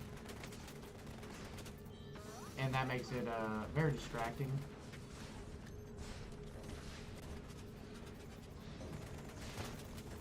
Ah! Gotcha. I killed an old woman who lived in a shoe. I killed an old woman, she knew what to do.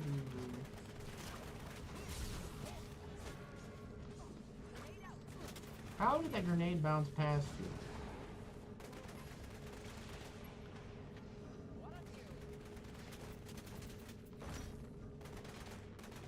The fact that their tank and their assassin are playing so close together is really, really, really annoying. Oh, we lose. It's basically going to be an automatic wound.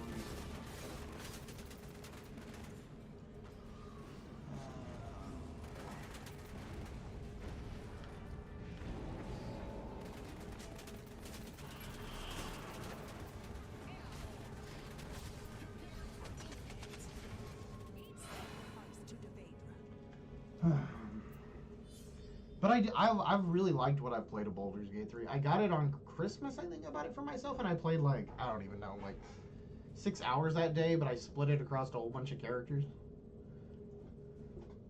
It's really addicting. I've not played Helldivers 2 though.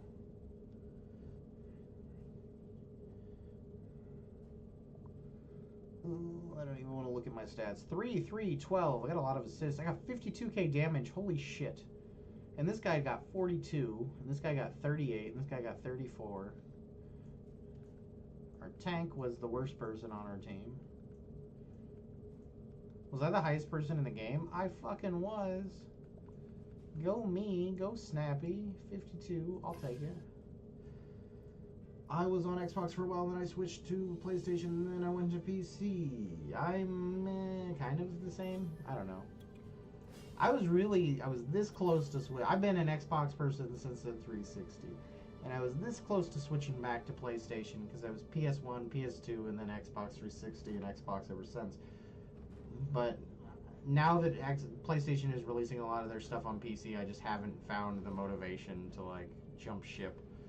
It kind of like killed, because I had this PC, I bought the PC to stream and do stuff, and I was just like, man, I don't know if I want to jump ship now. Not if I can go get the same stuff I was going to get anyway.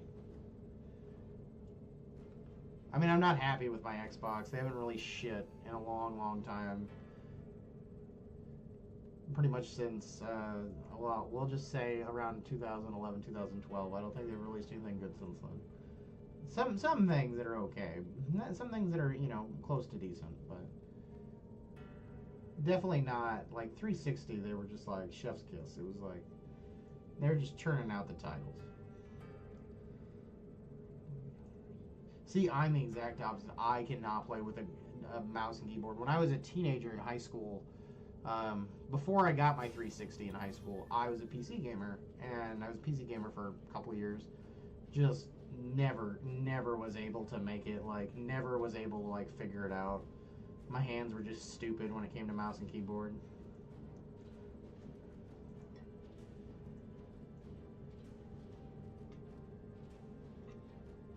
Finishing the game on one character is the boss. Yeah, I don't know if I'll ever get there, because I keep switching. I'm like, oh, I like this character. Then I'm bored, and I'm like, I want to go play my Dragonborn, or my Dwarf, or whatever else I have.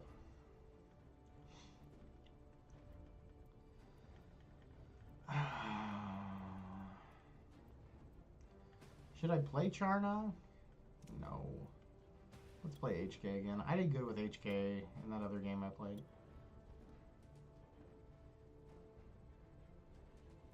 See, that was so close to being me. I was so close to getting a PS4.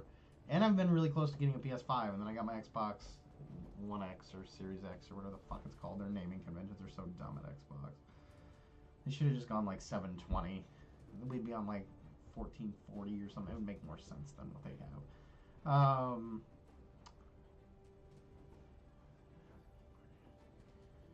I get that. Like, there's like, my PC's good.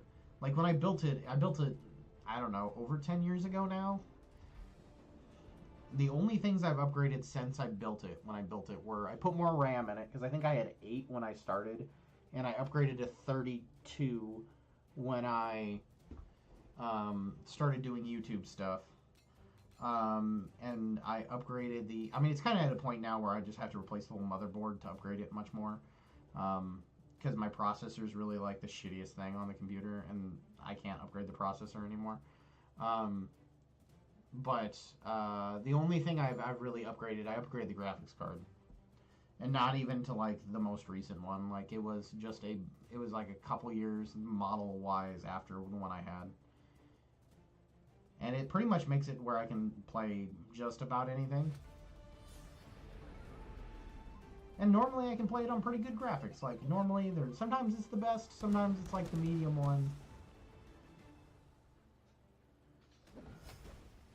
The thing I played, like the reason I played a lot of PC in high school before I got my 360 was just that a lot of the PC games, you could find a lot of free shit on PC to play.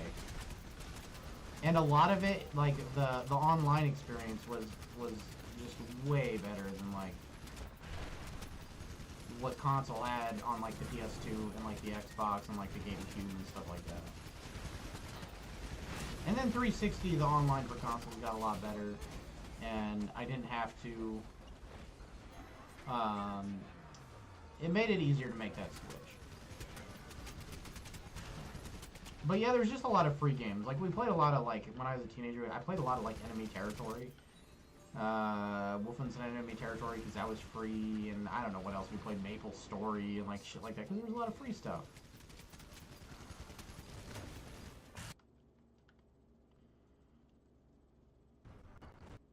Whoa! I got hit.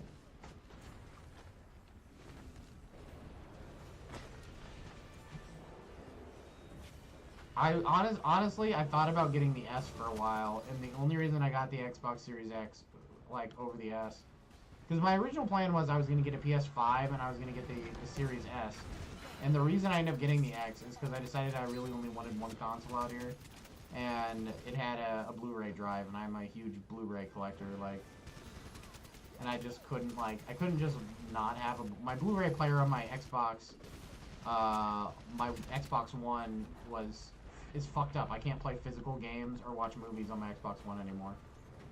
It won't spit the games out. Or there's like a 50% chance that it'll spit the games out. You sit there for like an hour and try to get the games to come out.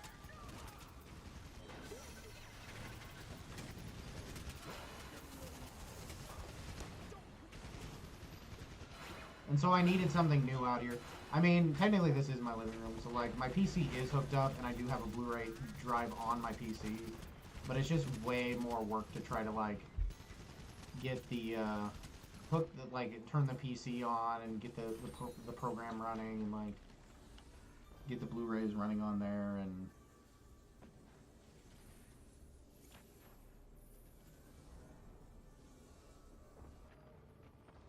I have no idea what Foam Stars is, but it sounds like a game that a college kid invented, and it sounds like some kind of drinking game.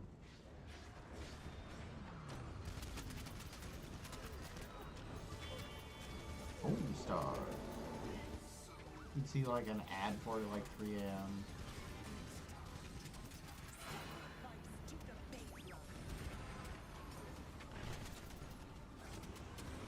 Oh, I missed it.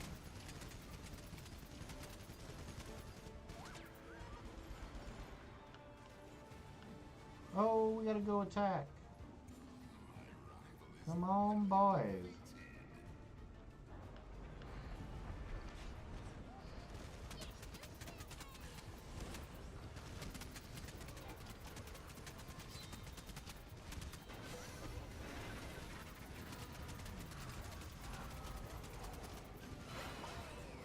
I'm gonna die.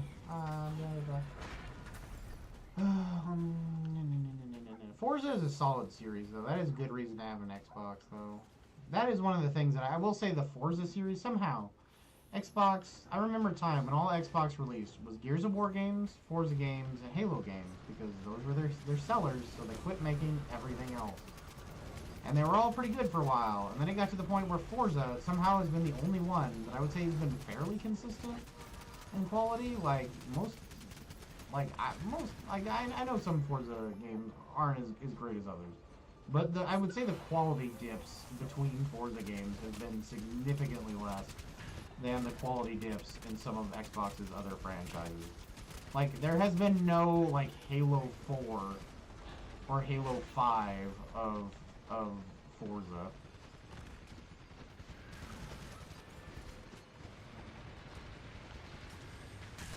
Yeah, hit him with it.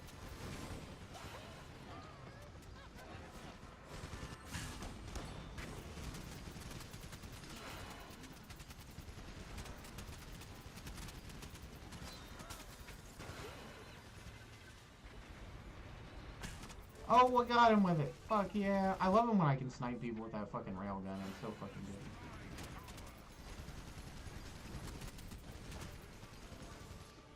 It does just enough that if they're weak, you can just fucking...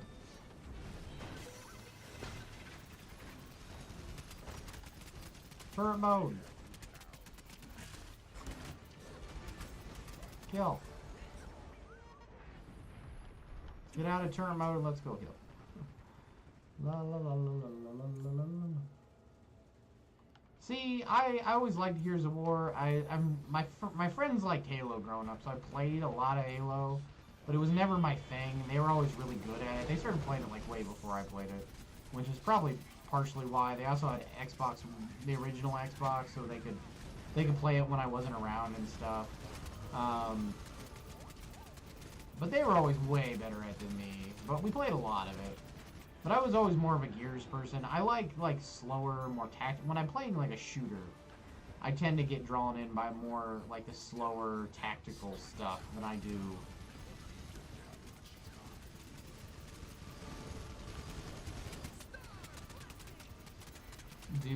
like the fast pace, like Wham Bam, like Quake style.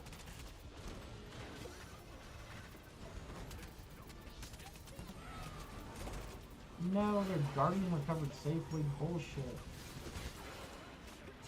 I'm gonna do really well this game. I don't think I've died. This is the opposite of last game. Yeah. 4 kills. I don't have a lot of deaths. That person has 10 kills.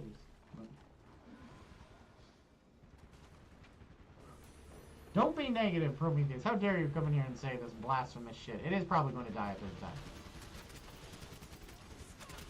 And it's a shame.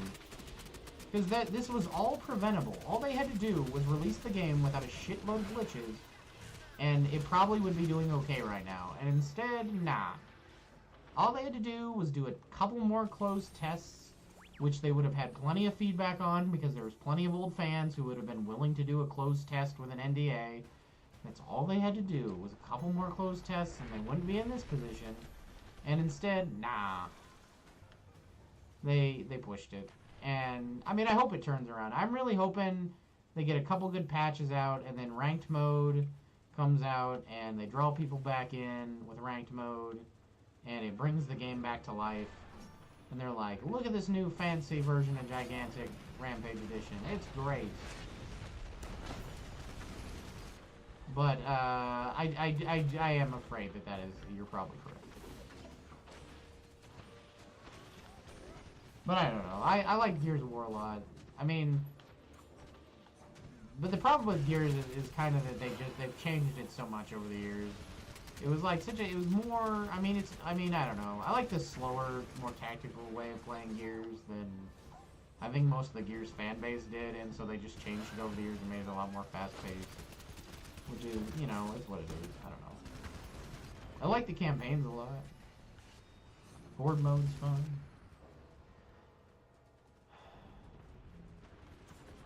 Forza's fun. That's kind of how I feel about Forza, actually, I should say. I'm more like Forza is a solid game, and I enjoy it, but it's not a game that I, like, play enough to, like, have a good opinion on or say that I'm even a fan of.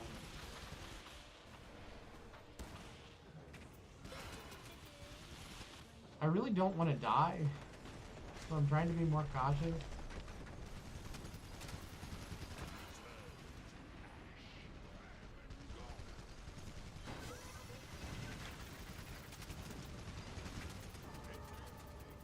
Somebody kill him. Yeah, I got an assist.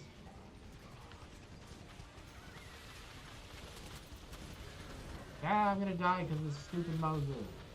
Son of a bitch. I was so close to a perfect game. I don't know.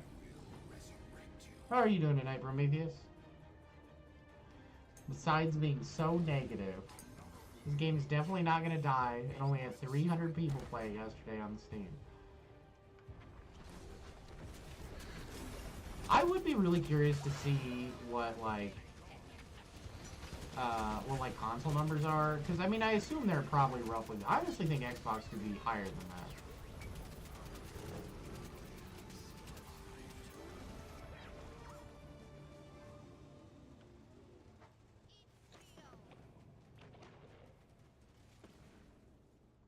They did, and it was just, it's dumb. It was their own fault. I shouldn't say it was their own fault. I kind of wonder if it was like a corporate thing. And I said this, I was talking to Pizza Face, who's normally in here right now, but he's probably hiding and lurking. I was talking with Pizza Face the other day, and I said it's, you know, I've said this to other people too, that I think some of it was probably like a corporate thing, because I'm sure they got a date from corporate that was like, this game has to be out. We're only going to pay you enough to keep people working on this game until February, when did this game come out? April 12th? April 12th, I think is what it was. We're going to pay you enough to keep people making this game until April 12th, and then you're done. That's it. We're not wasting any more money past that. And I'm sure, because that's how things work in the gaming industry. We know it is. Once a publisher decides they're going to put something out, it doesn't matter what the developer says. It just gets pushed out. I'm sure that's what happened, is they ran out of money and time, and so I don't blame, what's the, I can never remember the name of the studio that brought this game back to life.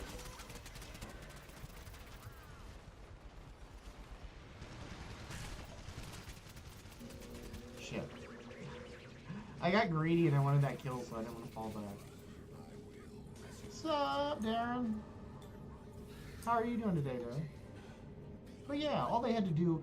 But the thing is, the stupidest thing about that drives me nuts is, when I say that, like, they didn't... Like, they might have had to have released it on March 12th or whatever. But they didn't have to not have tests. That was their own fucking choice. Like, they could have had tests, like, all the way back in January. And like I said, they would have had, like, there's plenty of people, and people would have put up with this shit if it was during a test. If you told them, yeah, this isn't going to be the final state, this is just a test, they would have put up with half this crap. Man, got away.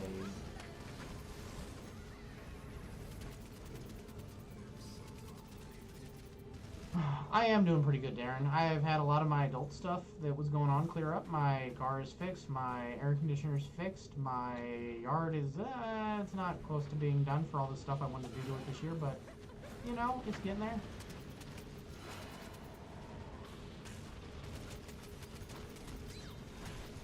It's just silly. They should have just tested, and it's so crazy.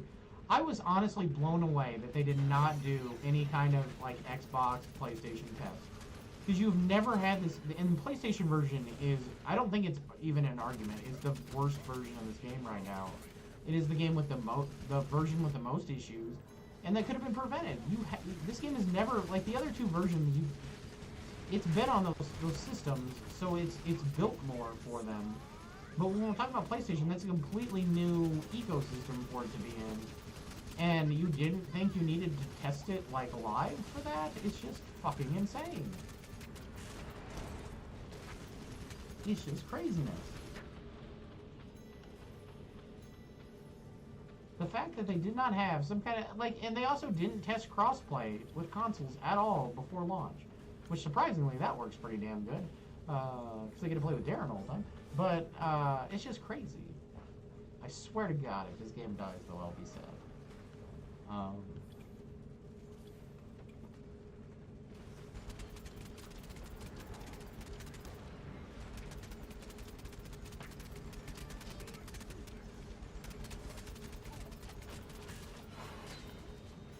No, I don't want to die. Get away. Oh, good, we're gonna win. How are you, Darren? Are you good? You good? Are you doing better than Gigantic? Because that wouldn't be hard to do. I'm gonna go to a different spot this time.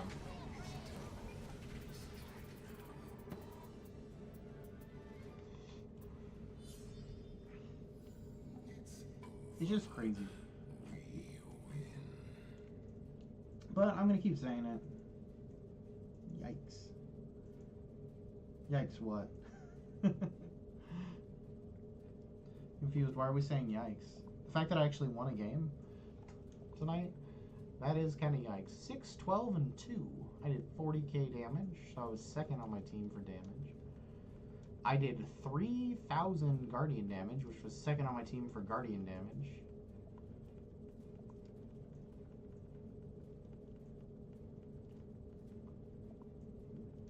Jawsome here got Jawsome. I like that. That's a Street Sharks reference. I'm okay. I like this guy. I don't even know who he is, but he's my new favorite friend.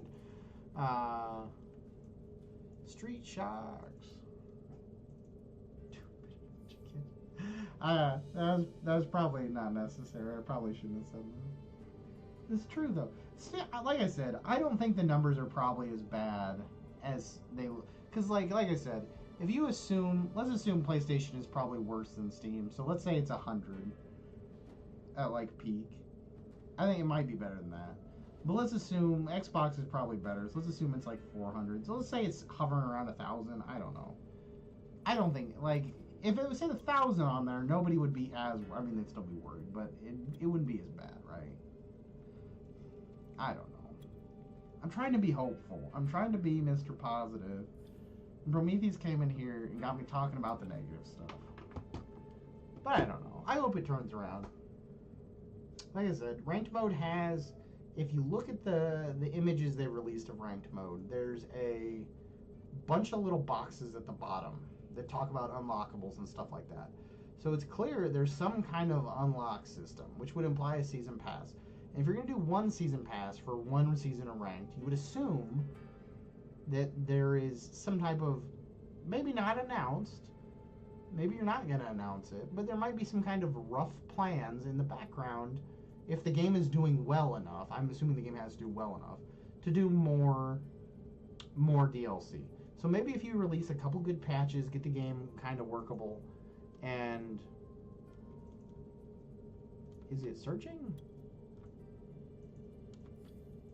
Oh, I gotta restart the game. Quit. Start. But if you release a couple good patches, you get the game workable, and then you released ranked mode, which everybody wants, and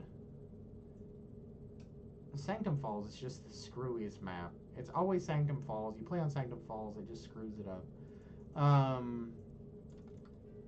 You get the game workable so that it's good, and then you do a second wave of advertising, and you tell everybody, you get the word out on the street, you send out, I don't know, those newspaper boys from the 1940s that would stand out on the corner and shout the headlines. You send some of those out to like get the word out that the game is fixed and that the ranked mode is coming out. And I think maybe you have a chance to revive the game, because we do know there is a sizable amount of old school players that want the game to be good and would play it if it was good again. And so you just have to bring them back long enough. One match, you just had to bring them back for one good match. And one good match would lead to 2 good matches, and 3 good matches, and 4 good matches, and so on and so forth. But you can't do that until, but I wouldn't even advise you to do that until you fix the game, the issues that are in the game. But then you do that, you get them back, and all you need to bring them back for is one good match. And I think if you had that core player base, the old school fans who sat in private servers for the last 5 years, or sat in the Discord for the last 5 years, and bitched about how much we wanted the game back, I think that would be a good starting point to try to grow the community. But you need to get those original core people back, and right now a lot of them are burned. I think you do 2 things actually. You release ranked mode, and then a month later you release it on Game Pass. And whatever PlayStation's equivalent of Game Pass is that I don't know the fucking name of. You do those 3 things. You release ranked, then maybe even release Game Pass at the same time. I don't know. But I think that would be a great way. We've seen a lot of games grow because they go on Game Pass for free, because then people pick them up, they play them, they try them because they're free. And I mean, they're not free. They're whatever Game Pass costs, like $15 a month, which is basically free. For how much you get for Game Pass, it really is a good deal. I know people like to bitch about it, but there's a lot of good games on there for like $15 a month. You get it on PC and Xbox. You get your gold subscription out of that, so you can play online Xbox games. Like, you get all the DLC for those games. You get all the Xbox games they will. Like, just there's so much good there. But this isn't a Game Pass ad. But I think if you do that, you release rank mode and you put it on Game Pass. We've seen other games that have really, really benefited for their player base from being on Game Pass. And I think that's a good way. If you do those two things, I think you maybe draw back in enough to create a foundation to start working on. If they were planning on maybe doing more DLC in the future, or at least enough of a foundation that it won't erode very fast, and you can keep the game open for more than another 6 months. Because the way it's going, who knows how long the game could. If it keeps declining the way it's declining, who knows how long it can stay open. But they need to do something to turn it around. The problem with Game Pass is the Gearbox owns this game, and I don't know what the fuck is going on. Why did it stop at 0? I've never seen it. I don't know if I've seen it do this before. I don't know if the game is frozen or if it's just taking a minute. There it goes. What happened was somebody declined the match, and it's doing wonky shit. I don't know, but I think there's just. And I have no hope that either of those things will work. Like, they probably won't. But I think there's a chance. I think as long as you can get that core player base back, where the game's not going to die, even if you can't grow it, I would just be happy. Because then at least the game wouldn't shut down. And my fear right now is that it's going to shut down. But I do think you fix the game, you make a big deal out of ranked mode, you get those little paper kids out there standing, Gigantic, it's been fixed, Gigantic's been fixed out on the corner. Your problems are solved. That's my positive, inspirational thing of the day. Maybe the servers just took a shit after that last match. That happened the one night we were playing on stream, but that was like launch week. I don't know. I'm gonna be sad because this game shuts down. I don't know what I'm gonna go play. I'll probably stop streaming and making YouTube content again. Like, I don't want to go to Pokemon Unite because, like, I like Pokemon Unite, but I feel like that community is it's already saturated. There's already people there that know the game infinitely better than I ever will and play it infinitely better than I ever will.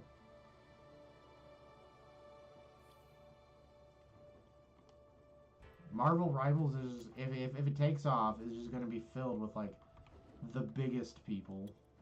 Because a lot of the big YouTubers will probably jump over to it. I don't know. It'll be 6 years, and then a Gigantic 2 or Battleborn 2 will come out, and then I'll fucking stream again. Then me and Gerhard will have something to play.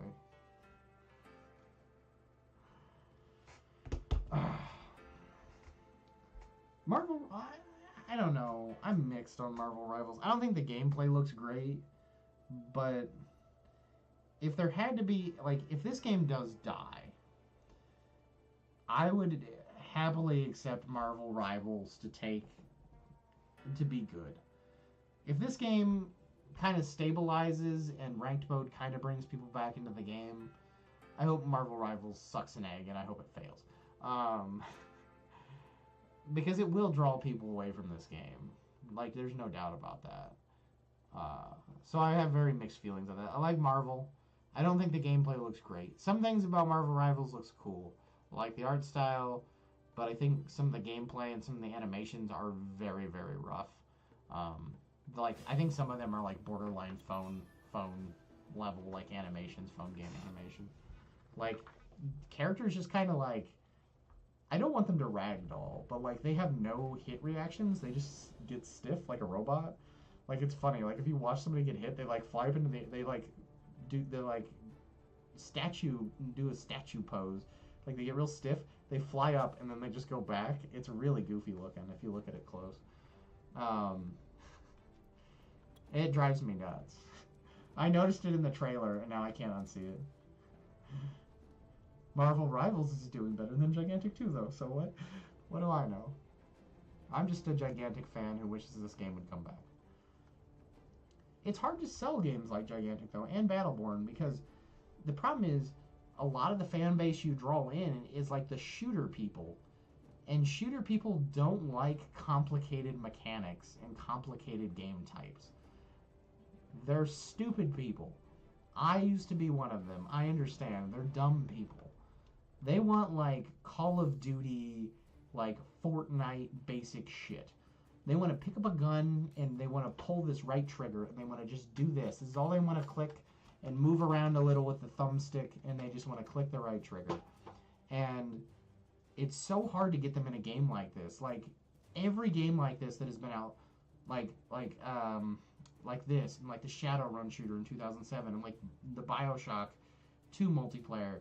Any game I've ever played like this that is a mixture of like shooter and RPG, like magic type elements, all my friends that are really into shooters, I can talk them into playing it one time, but then they go, man, that magic shit in that game is bullshit, man. He teleported, that was bullshit. Or he had a magic spell that did this, it was bullshit. And it is like, they don't like it. It's complicated. They don't want to think about that. They want to think about pulling the trigger and moving around. They don't want to think about what spell to use and what order. They don't want to think about how to upgrade their character or what. Like, the things I bitch about MOBAs, like how I don't like the item system, that's how they feel about all the other mechanics in these games that I do like. And I get it, but it's really annoying trying to sell them on stuff because of that. Because it makes the learning curve really high, and they don't want to deal with it. They don't want to spend 6 days learning the game, they just want to pop in and play. And that's the thing, with any shooter, you can pick it up, like with almost any shooter that doesn't have some type of system like that, you can pick it up and play it almost instantly and know what you're doing. Most of the game types are all the same. So you know what you're doing in the game type, you know how your guns work. If I pick up a gun in Call of Duty or Battlefield, I mean, yeah, like I don't know, like how the gun handles might be different, but how to use it and stuff does not change. And that does not happen with something like Gigantic. And I think that's why Overwatch has kind of been successful, or was successful for a while, is because it basically took this type of formula and then dumbed it down to the most common denominator and idiot-proofed it as much as possible. And I think that's one of the reasons I get bored of playing Overwatch, is because it's so dumbed down. Every character does one thing and one thing only, and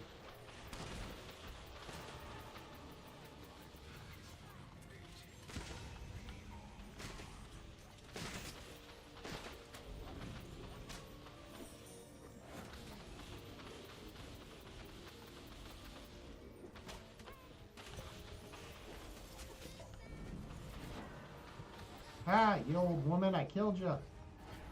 And Zenobia almost killed me. I feel that my friends are brain dead Apex players and Call of Duty players. Yeah, see, you know what I mean. Like, it's such a, like, they're just so. I'm not insulting them. Like, I used to love I loved Call of Duty 4.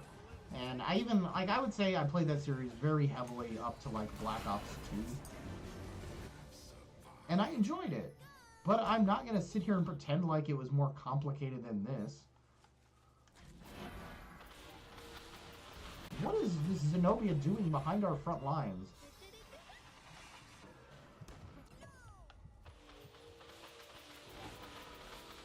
Fuck yeah, killed you.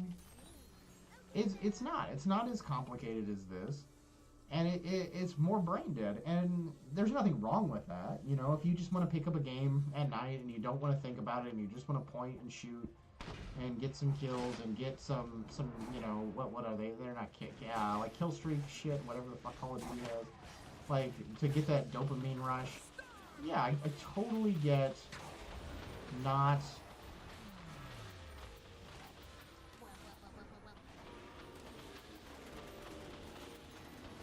wanting to play something like this for, like, a lot of people. But I do think there are some of those people that would want to play this, but it just takes so long to learn.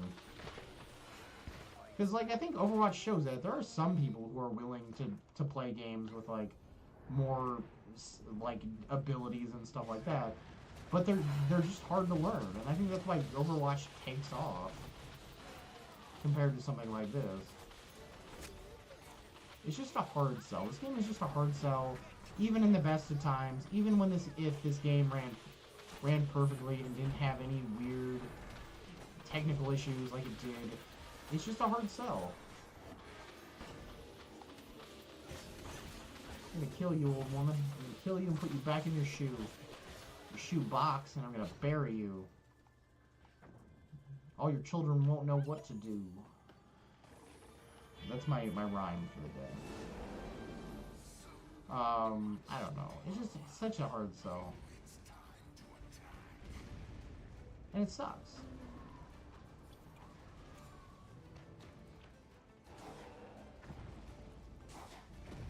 I don't know. Maybe someday there will be a Battleborn 2. And since Gearbox owns this IP, I'll get to play with Mozu again because they'll put Mozu in it. I don't know.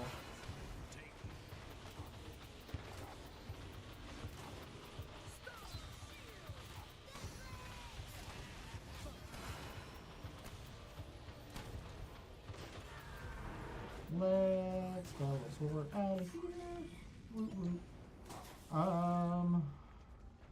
I don't know. Honestly, I think that would probably be my... I really do, because I know, from things I've read anyway, like, they can't even make a Battleborn 2 until... It might have been last year or this year. Like, because 2K owns, like, the rights to publishing the series until, like, 2022 or 2023, something like that.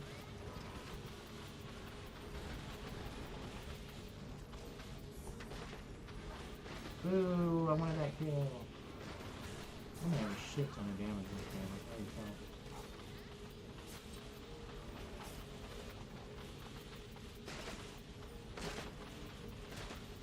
that. Come back! Oh, that was smart. She had that hand up behind that pillar where I couldn't see it. I don't know. It sucks. I wish more people would get into this game. Because I do think there is a crossover. I do think there is some kind of subsection of gamers who would be into this. It's just every time there's a game that, like, straddles the line between Hero Shooter and MOBA, it's always just, there's always some stupid thing they do that fucks it up.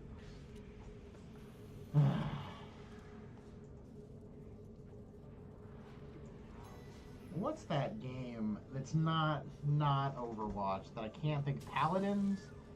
Paladins that I'm thinking of? Is that what it is? The one that's by the people that put out Rogue Company. The company that makes all the games with all the glitches and shit.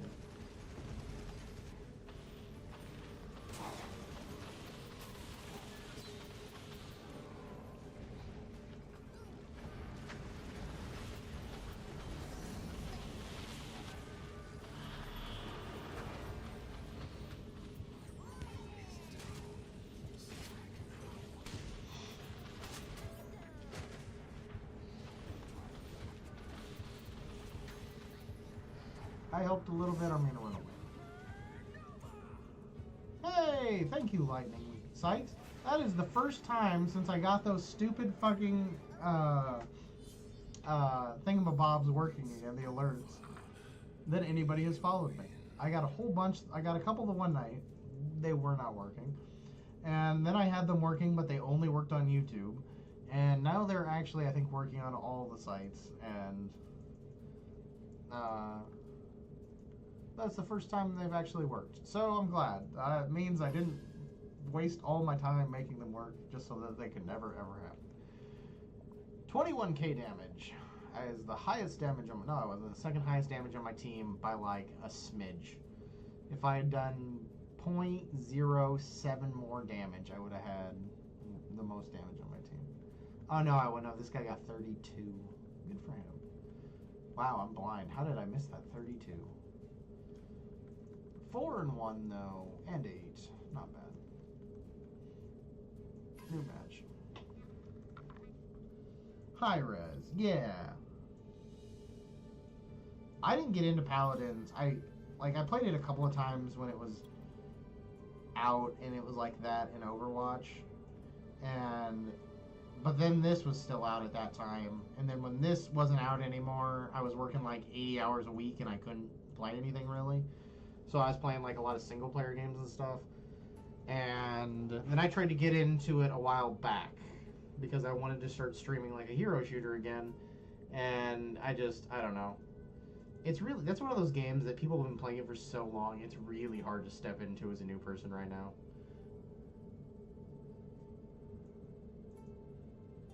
Well, thank you. It means a lot. I like having new subscribers and followers. I probably won't ever stream again if this game dies, so you only have to follow me for like 2 more months and the game will die, and then you can unfollow me and you won't even have to feel bad about it. I don't know.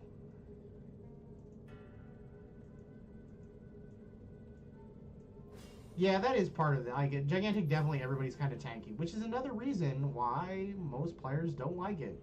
Because they're used to normal shooters that have, like, really low time to kills.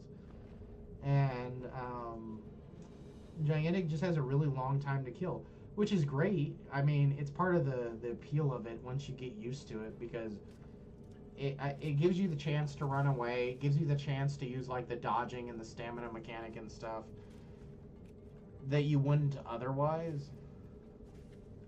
Who did I play last game? We're gonna do that. Hot dog, hot dog, hot dog, hot diggity dog. Mickey Mouse Clubhouse. A masterpiece. It's up there with Breaking Bad and Name with the Wind. Name with the Wind. I definitely confused Name of the Wind and Gone with the Wind. Don't know how I did that. One's a book, one's a movie. Don't know how I did that. But yeah, characters are very tanky.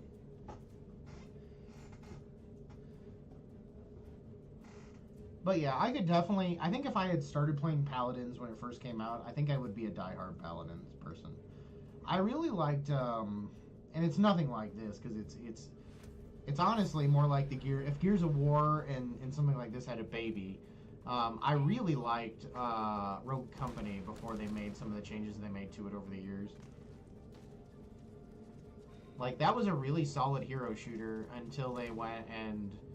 I hate the weapon mastery system they added that game. It's just terrible. It kind of took away part of the game's identity, I think, when it did that. Oh, I'm gonna die. Oh, good.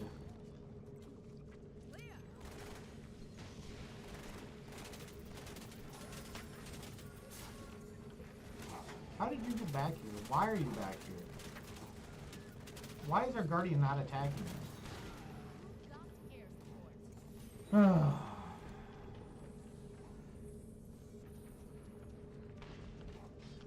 No, if you took what Paladins is and made it and gave it like a more MOBA game type with like a bot lane and like towers, that's essentially kind of what Battleborn was. That's probably the best way I can describe it.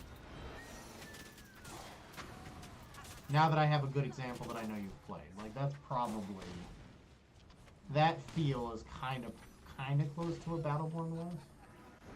Not exactly, but it's probably the best like example. Like, holy shit! I don't know if I went so high because I had my jetpack on or what.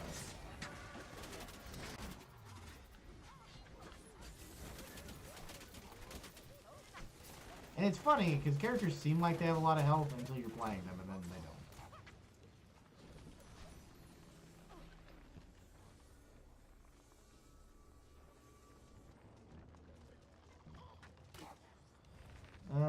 We should go over there and steal that.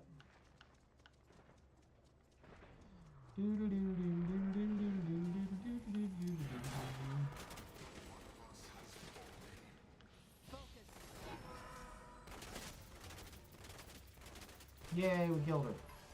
Now let's take this. I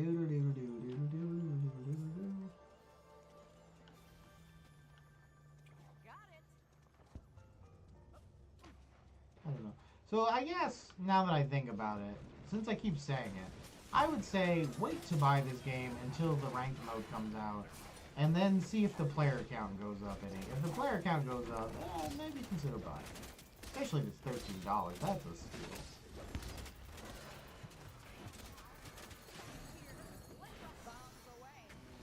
Wow, that was a shitty fucking use of my fucking special.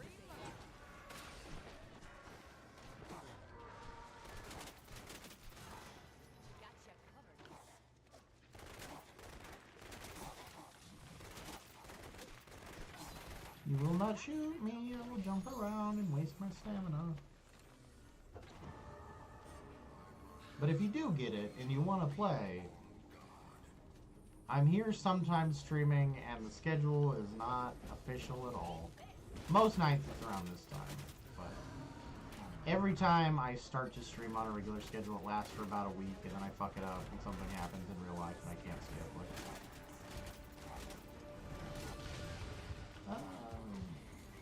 I know you're back there. I know you're back there.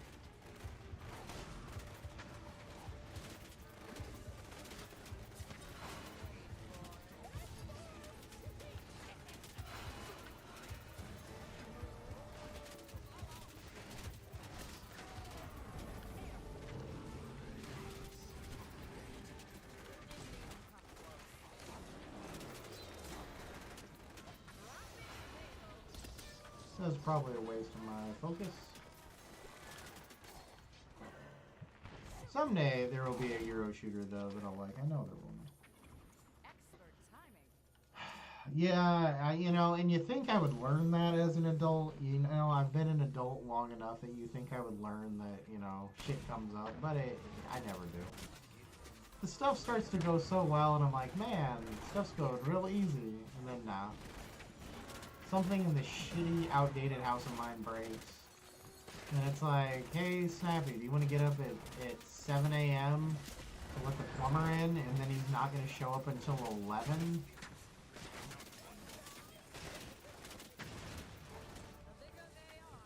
And that's after he canceled on you 3 times without telling you? Or how you tell him that you go to work at 4 or 1, and then he shows up at fucking 4 o'clock at night and then calls you and asks you why you're not here. That's been my last, like, 3 or 4 weeks.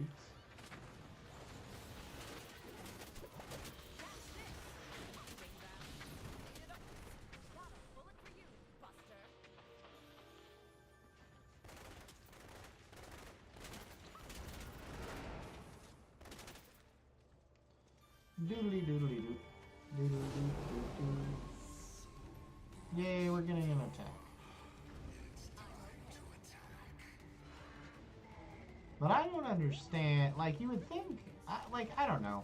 I don't mind dealing with, like, plumbing companies and stuff, but it drives me nuts that the 2 or 3, like, companies that I've had to try to deal with in the last, air conditioner and plumbing, in the last 6 months, have made plans to be here, and then they would, like, not show up, and it drives me bonkers. I don't even care that they're not going to show up. Like, stuff comes up, I get it, like, it's kind of a gig where you just go, and you don't know how bad it's going to be till you get there, and, you know, what could be a 1-hour job turns into, like, a 6-hour job.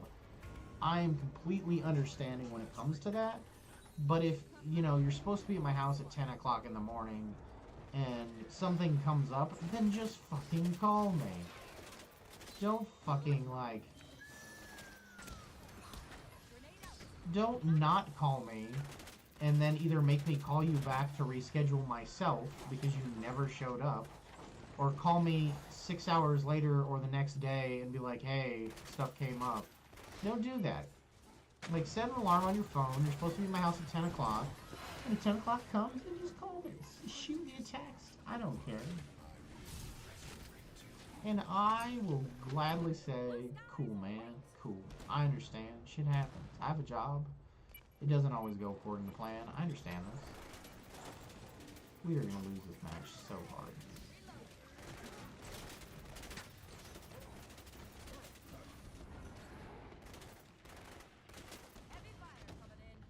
How did that rocket go past his foot?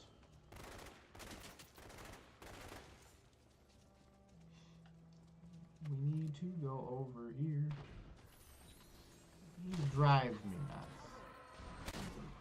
The one company, too, is a plumber that I was using all the time for a while, a couple years back, and they were pretty solid.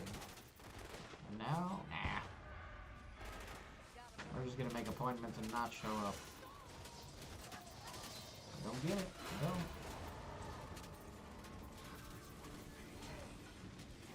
Whee! There goes mine.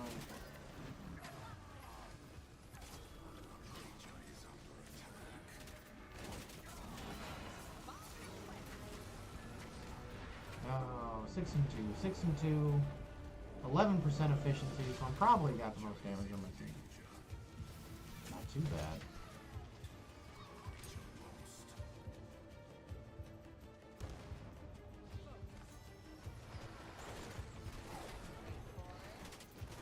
Probably also has to do with I'm the only one on my team who's captured an energy point.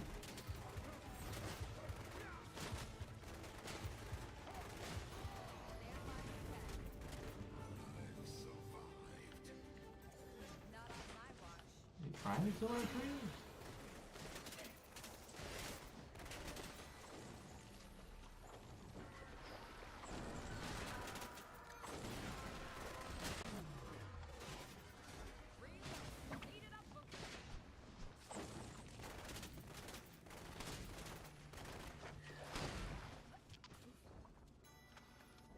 Why are you all over here? I was chasing that one person, but we all need to be over here. None of you are over here. Can you not follow the signs? Signs, signs, everywhere there's signs. Just follow the signs. Ah.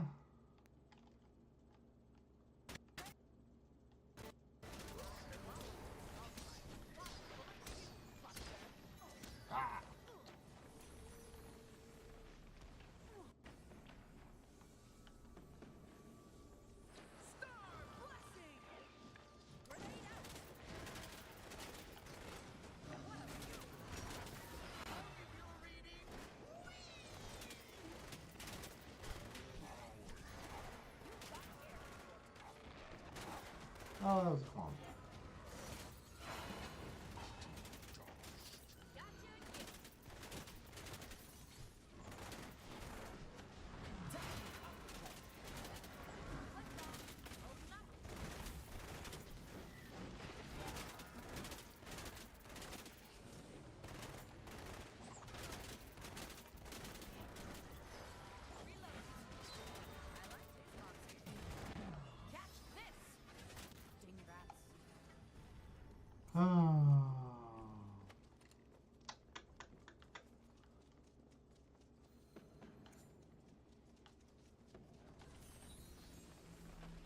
Oh man, it's 80-90.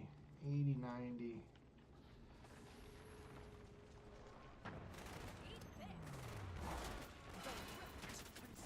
I'm gonna have good damage on this match, probably.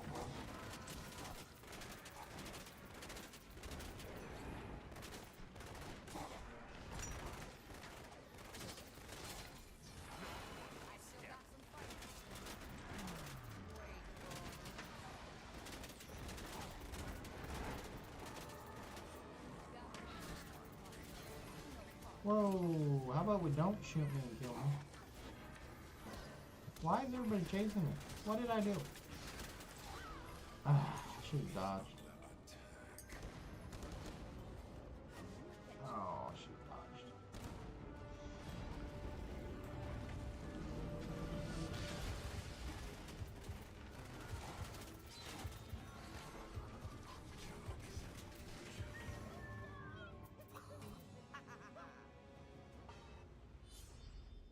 Oh.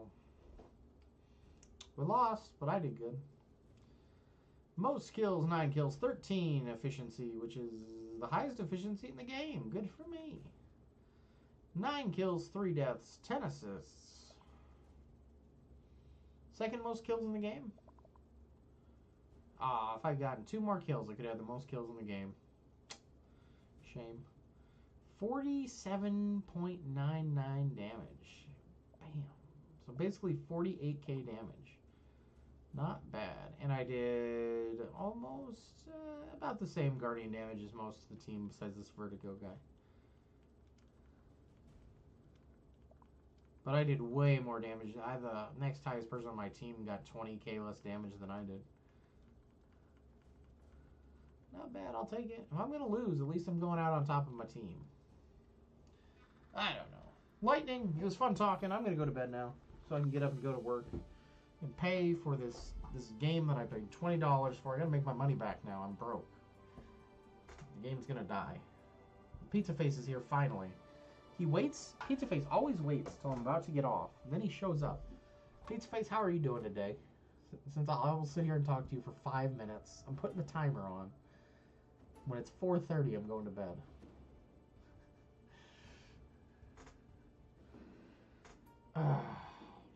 I don't think I won a single game tonight. No, I didn't. That's a lie. We won one. We won one. What was it?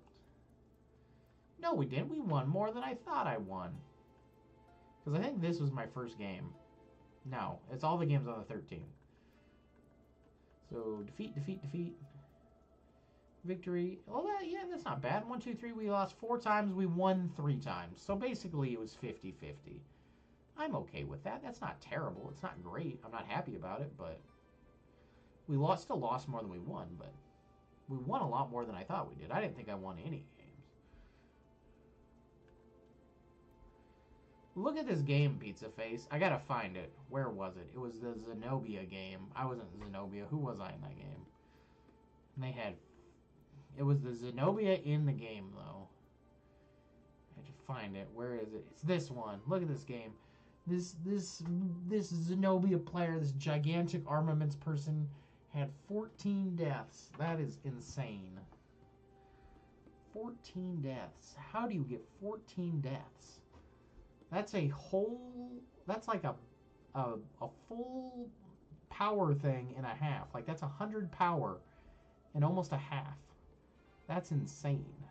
1.5 rampages in Rush, which is a short. Rush matches are typically 10 minutes. I don't know how long this one was. This one was 14. But 14 minutes. This person died 14 times. It's 1 time a minute. That is goddamn insane. Dead game. I don't know. That's been the discussion of the night. Everybody that comes in here wants to talk about how dead this game is. Lightning and me talked about it. Lightning was very positive about it, though, so Lightning gets bonus points. But whoever the other person was, Prometheus, I think his name was. Yes, Prometheus. It's weird that Prometheus and Lightning were both in here. I don't know why, because Prometheus is Greek, like a Greek thing, and Prometheus is the one that stole the fire, right? But Lightning is a Zeus thing. I don't know. Didn't realize that till just now. But no, it's been but Prometheus came in and was much more negative. But I've been trying to be positive. The game is definitely not doing well player base wise. But we talked about that yesterday, me and you did, so. But it sucks. But I don't know. Hopefully ranked mode comes out, things get better. Yeah, see, I kind of know what Prometheus is. I kind of remember some things from 8th grade or whatever year I learned that. I don't know, though.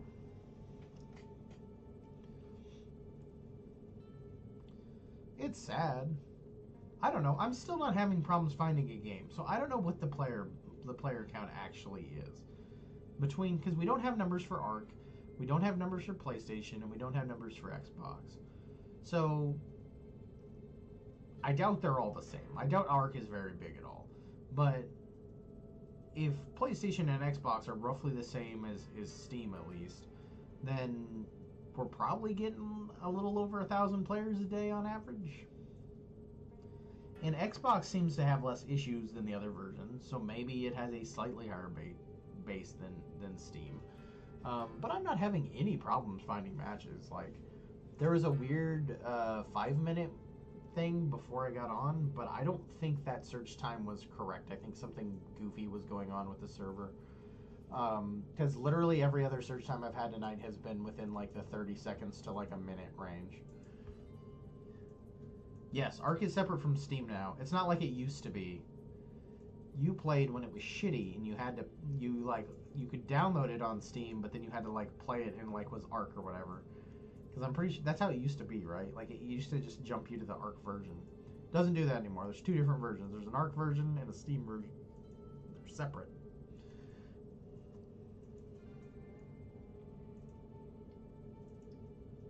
For anybody who's still here watching, the stream is basically over. I'm just going to sit here and talk to Pizza Face for a couple minutes. So if you want to stick around, cool. If you don't want to stick around, cool. I understand. Either way. But I hope you enjoyed watching. Please like, subscribe, follow.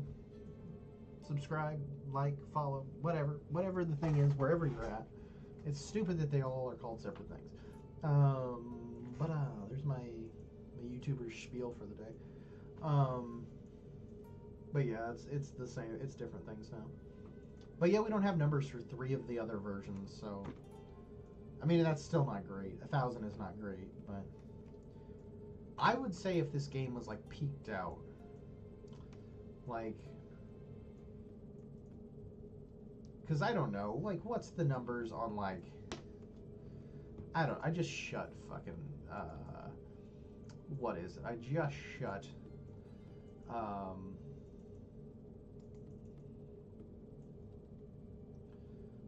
shut this. I wonder if I can bring it up on here. Let's see. Bibbidi bubbidi boo screen capture. Add a source. Bibbidi bubbidi boo. Oh, I don't want a screen capture. I would like a window capture. Oh, I don't want that either. But anyway, I'll do it without you guys looking at it. I don't know, like what's...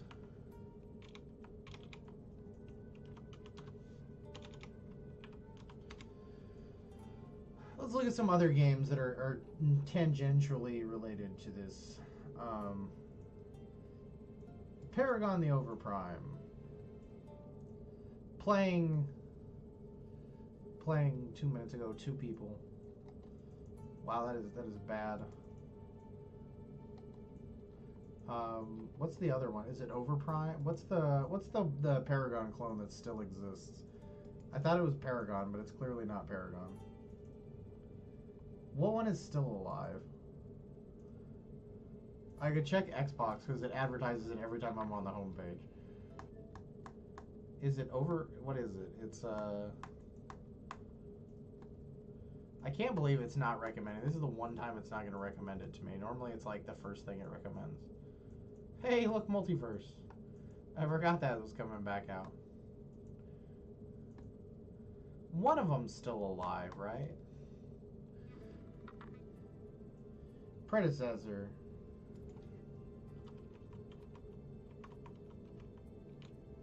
Predecessor.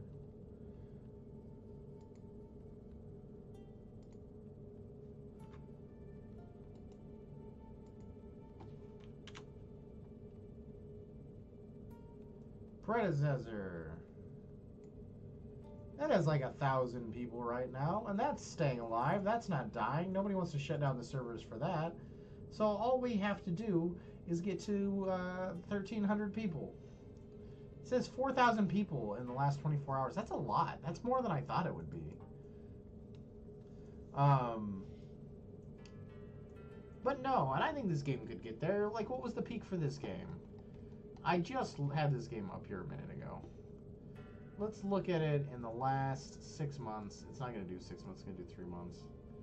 Fine. Go all the way back to when the game came out on April 15th. The peak player count when this game came out, the day it came out, was 5,600 players. Which is pretty fucking good. The game still has a mostly positive Steam review, which is great for it. Let's assume we could get back to even, I don't know, a third of this, which I don't think is unreasonable. What's a third of 6,000? Like, it's 5,600, so let's say 2,000. I don't think it's impossible to get to like 2K a day on this game. And that would be 2K on this, it'd be 2K on Xbox, it'd be like 6,000. Because, I mean, I don't know, if you triple this, I mean, that's like 15. And I think 15 is like a really, really good place for a game like this. A smaller game that has it's a more complicated game. Like, it's not like a typical shooter. I don't think that's a bad player count. It is. It is. And so then you have to double it. So let's say 4,000 or whatever, 6,000. That's doing really well. I didn't realize Pred was doing that well. Good for Pred. I wish the community wasn't so toxic every time I tried to fucking play it. Maybe I'd learn it. That might be where I go if this game shuts down. I don't know. There's things about Pred that just drive me away from it. The community, I don't like the item shop. If it was just, you know, I don't know. Streamline that shit, I don't know. It's sad.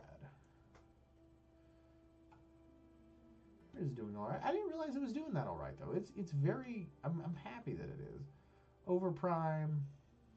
What's the,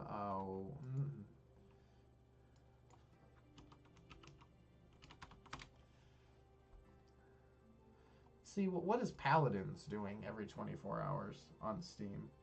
7,000. That is way higher than I thought it would be. Especially considering how much I hear people say, like, Paladins is dying. Paladins is dying. Like, there's definitely a downtrend on here. Because, like, the high is, like, 60,000 players. And the low is... And then it's all just downhill. Oh, no, there's a little up spike. Look at this. In 2022, there's this weird up spike. At like, the beginning of 2023, there's this weird, like, abnormal up spike that is weirdly high. And then it just keeps going down. But 7,000, that's a lot higher than I thought it would be. So with consoles, that's probably like, they probably have like a 20,000 player base. That's probably good. That's solid. I wouldn't have thought Paladins had that much. It's weird that I quit playing. I'm not streaming for anybody that just came in here. Thank you for coming in here. I'm glad you're here. But I'm not playing anymore. I'm trying to get off. But Pizza Face always does this. He always comes in and talks to me right when I'm going to get off. Just so you know, for anybody that came in, I'm not playing anymore. But that's crazy. I wouldn't have thought Paladins had that much. Because all I ever hear from Paladins players is, oh, the game is dying. Smite doesn't surprise me, because I know a lot of people that still play Smite. I know a lot of people that bitch about Smite and leave it for like 6 months to a year, but then they always go back to it. Smite is also the only, like, MOBA that I know of. Well, now, I guess, predecessor. But Smite is also the only MOBA that I know of that is on console. And for the life of me, I still can't figure out why they don't do a console version of League of Legends, because they would just make bank. But there's all those console people that kind of want something like League of Legends, and it doesn't fucking exist. And so they're just playing Smite. And so I'm sure, I don't know what Smite's console numbers are, but I bet they're fucking good. Because I know a ton of console people that just play Smite.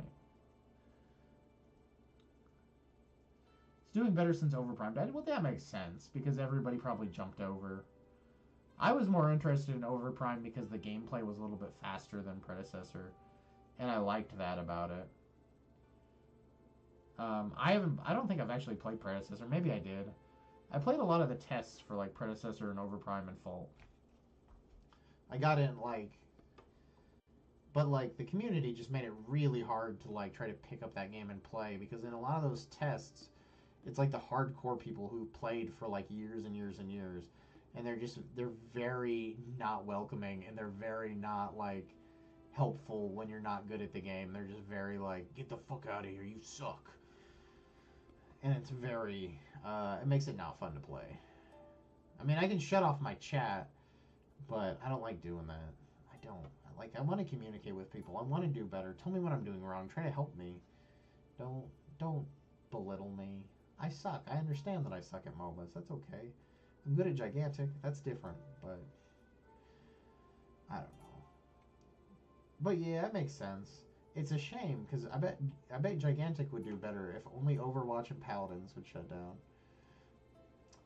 That's a completely insane statement, but it's probably true. If you took away the other two giant competitors, I wonder what Overwatch does every 24 hours. I know it's insane. I don't need to look it up, but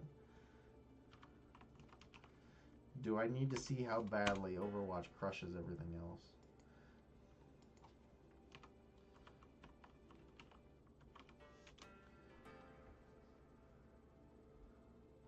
Overwatch 2. Since its inception. What's weird here is, and I didn't expect this looking at Overwatch 2, according to the little Steam chart thing, pretty stable player base. It really has not changed, which I did not expect. It just hovers like right in the mid to high 30s, and then it grows. It grows. It is actually higher now.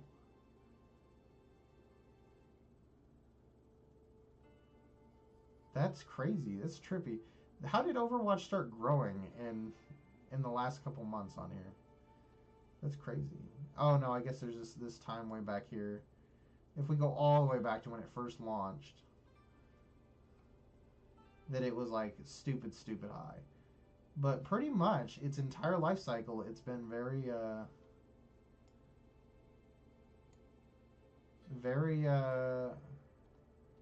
very stable. And then there's this weird spike like 2 months ago. What was that about? I don't know enough about Overwatch. Did something crazy happen 2 months ago? Now it looks like it's dropping off again. I don't know what this is about. It's down to 24,000.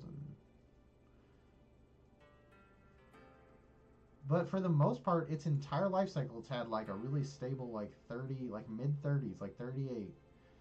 38. Then it spikes up to 52, like it's 60, like a month ago. And now it's been trending back down, and now it's like dipped lower than it looks like it's ever been. What's that about? Somebody in here has to know. You're all geniuses.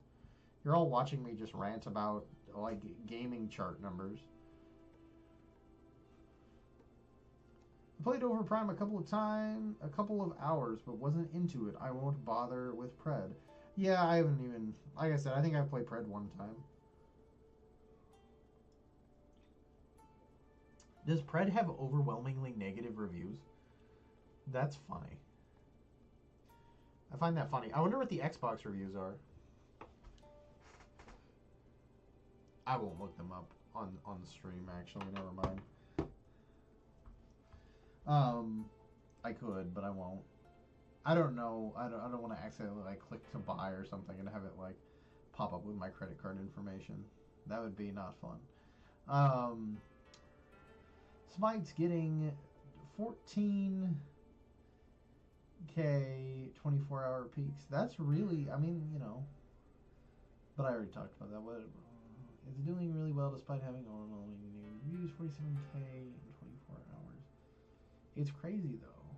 I just think it's crazy looking at Overwatch how stable it is. And maybe that's because it's been out for so long and it's like sort of cemented itself as like the like main hero shooter in the genre. Like regardless of my thoughts on Overwatch, it is probably the most stable, playable, like it doesn't have a lot of glitches, and like there are issues with Overwatch, but it is probably the highest quality as far as like just general quality that we have in a hero shooter. And it maybe like just all the hero shooter people have just kind of settled on this for now, and like yeah, they occasionally like deviate and like try some other stuff, but maybe they're just like hovering to like this is their safe spot, this is their safe zone, and this is just where they are. And occasionally some other people come back and the number spikes up, or some people go to try something else and the number goes down a little. But the fact that it is just so stable is just baffling to me. All time. All time. Will it not show me all time? This is such a stable graph though. It's just kind of crazy how stable that graph is. August 2023. Is crazy. I don't know.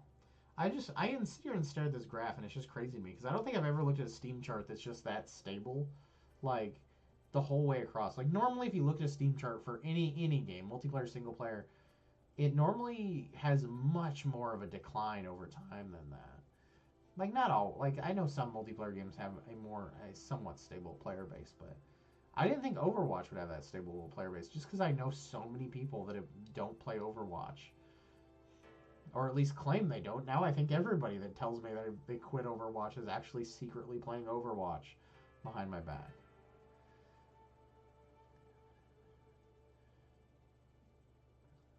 Yeah, and that's one thing I can say. Like, I don't have a lot of positive to say about Overwatch. Like, it's an okay game. It's boring. It's like the most watered down version of like Gigantic or Battleborn you could ever have. Like it's Battleborn for the masses, really. It's like take all the complexity out of the game and make it like as generic as possible. Uh, that's what Overwatch is, and that's fine. Some people want that, and you know, but if nothing else, it is very well polished. It's probably got better polish than a lot of other Blizzard things that have come out in the last 10 years.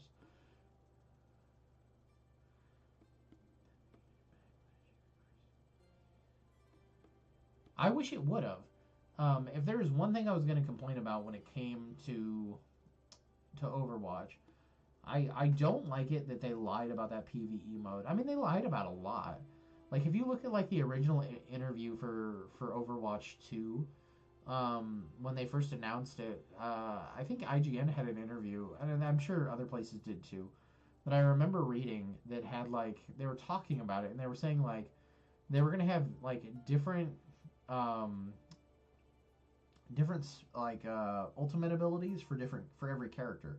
Like every character was gonna have like 2 or 3 different ultimate abilities, and you could pick and choose which one you wanted, and it would be like a loadout thing, and you could just slot it in, and that they would do different things, and then it was supposed to give more variety to each character because then you'd be able to play characters different ways. And that definitely is not a thing that fucking exists. That's not there. The PvE's not there. The fact that they stripped out another fucking player and made it 4v4 or whatever instead of 5v5 is just stupid. Or it was 6v6 before. It's 5v5 now. There's just a lot of things they did to Overwatch 2 that I wish it killed the game more than it did. I mean, I know it hurt. All those things hurt the game, but I wish they'd done more to hurt the game. Look, I'm an A- rank. I have a 49.75 win ratio, which isn't bad considering I'm a solo player and I don't ever hardly play with teams. And that's after 207 games. So if you assume that all my matches were 10 minutes long, because 99% of them are rush, I got 2,000 playable minutes in this game. I'll take that. That's not bad. 2,000 playable minutes for $20. That's like what? $2,020, 2 divided by 200 would be, what is that? Like 100? 100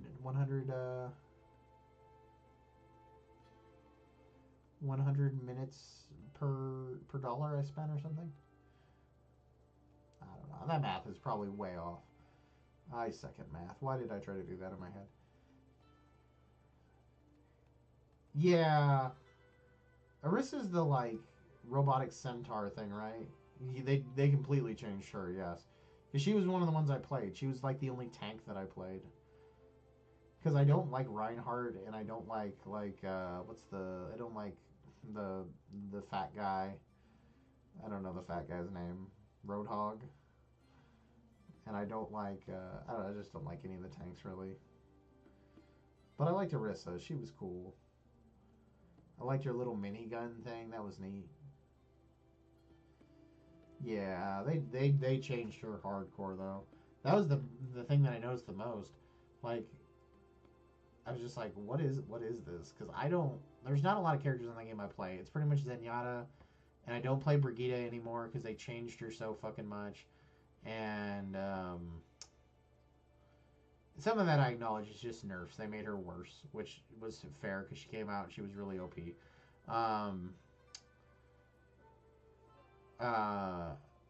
But I really just play Zenyatta and Moria a lot, and it's really it. I'm trying to think. There's somebody else I play a lot, and I can't think of who it is right now off the top of my head.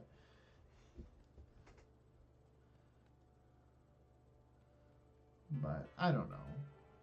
You know, it's sobering looking at other games. I don't know. It sucks because I don't think anybody is gonna be what Overwatch is. So what's a healthy amount for a game like Gigantic or a game like Predecessor or a game like Paladins? Like, what is the healthy amount for those games? Because you're never gonna reach Overwatch because it's Blizzard, and it is also now Microsoft. And so, what is the healthy amount that a game can get to? Because I think there is room there for competition, not like competition that's going to win, but I think there is room there for an alternative game to suck up some of that player base and make some money. But what is the healthy amount? Is it 10,000? Is it 15? I think 10 or 15 would be fantastic. I think if you got a 10 or 15,000 player base, and you switch to a free to play model, and maybe that's what this game will do. Maybe it'll go back to being a free to play model. Maybe it'll say, this didn't work. We're gonna try to make it free to play to boost the player count, but if we're gonna leave the pay to play option there, and if you pay if you pay the $20, you get all the characters and stuff. Otherwise, your experience, if you play the free to play version, your experience is cut in half, and you have to pay for all your characters and all your skins, and all that stuff is monetized. But if you have the pay to play version, everything is free, or at least all the base stuff is free. But if you do the free to play version, you can get everything, but you have to pay for it or something. I don't know. Or you have to unlock it with rubies or whatever the fuck the currency was before. I don't know. I wish they'd do something like that. I don't think they will, but I wish they would. I don't know. It just sucks. But I think 10 to 15 would be like a very good, because like if you have 10 to 15 people, and the game is basically like Gearbox didn't put shit money into this. Like I mean they did. They put money into it, but like as far as like overall development costs, 99% of the development cost happened at Motiga. So it's like it's not like they had to do that stuff. Like, if you get this game back up to like let's say even 6K, and you did, I don't know, you got 6K, and let's assume everybody's spending, I don't know, $20 to $30 a year on average. 6 times, that's 180. 6 times. Let's you even get up to 3K, and you get everybody spending $30. That's like what? That's like 90. That's 90, right? I'm not crazy. I can't do math. It's like 90K or something. I'm crazy. I had to get out a calculator now because now I'm doubting my own math. 3 times. Let's say you have 3,000 players, and everybody spends $30. You say they buy the premium version or they buy a bunch of skins. It's $90,000 a year. You start cranking out some season passes. You start cranking out some, they don't have to be anything crazy. You do a new skin every couple months for one character, But let's say, let's assume that initial base number for Gigantic was true. That, there was almost 6K. If somehow, by magic, you could get back to that 6K, let's assume that was 6K on all the consoles and PC. And we'll just use ARC to round those numbers up so that they're all 6K.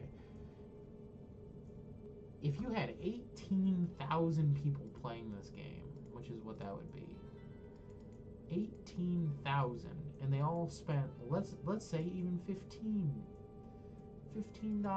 That's $270,000 you would make off this game. That's maybe how much they've already made, actually. Because if let's just assume it was consoles were typically close to or a little bit more than PC. Let's assume that all the consoles sold the same as Steam. Even if we cut the number in half to whatever, it's like whatever. Let's say what 9,000 is. 9,000. Let's say everybody spent $15 on it. That's still 135 grand they already made on this game, which is a fucking lot. It's just crazy. But let's say you can even get back up to 5,000 though. 5,000, and you dump, everybody spends, $20 a year on it. That's $100,000 a year you get, which is more than some games will probably ever make. You know, you pay a couple people to stand around and, I mean, that's not ideal. I mean, ideally, I think ideally it's like 15. Like, let's say it's 15,000 players is where you say the game is sustainable or something. I don't know. I'm just making up fucking numbers. I know gaming is very expensive to fund. And let's say everybody spends $20 a year. That's $300,000. I don't know. Honestly, and I said this earlier, I just want the game to get to a point where it has a stable player base where it's not going to get shut down until they just decide we're just done. Because servers are relatively cheap to just keep open. Until they just decide that they just don't want to keep the servers open anymore. I'd be okay with that. Like, a little bit more than what we have now. And that's all I want. I want ranked mode to boost it back up. I want there to be enough patches at that point that people aren't leaving because of technical issues. And then everything gets, and then release ranked mode and it just finds a happy place.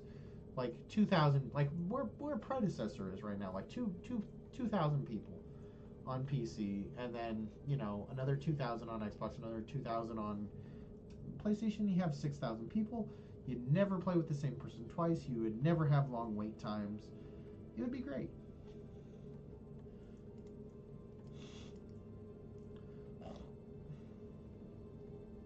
But I don't know. Or maybe they'll just use all this data to tell them how to make Battleborn 2. That's my real hope.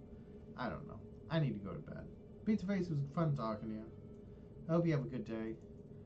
I did write a little bit on that one story that I was writing. And it could do that too. And I keep saying that. Now you've got me going on a whole new tangent. That I will talk about real quick, because at this point I'm just going to go to bed at 5 anyway. I'm saying this. You get the game fixed up with the patches, and they've already said they're not releasing ranked mode now until the patches are out. And until the game is stable and they get all the issues, most of the issues fixed. And I think that is very smart. You get the game fixed up, you do a second wave of advertising to let people know, hey, the game is fixed. We're sorry about that rough launch. Come back and play.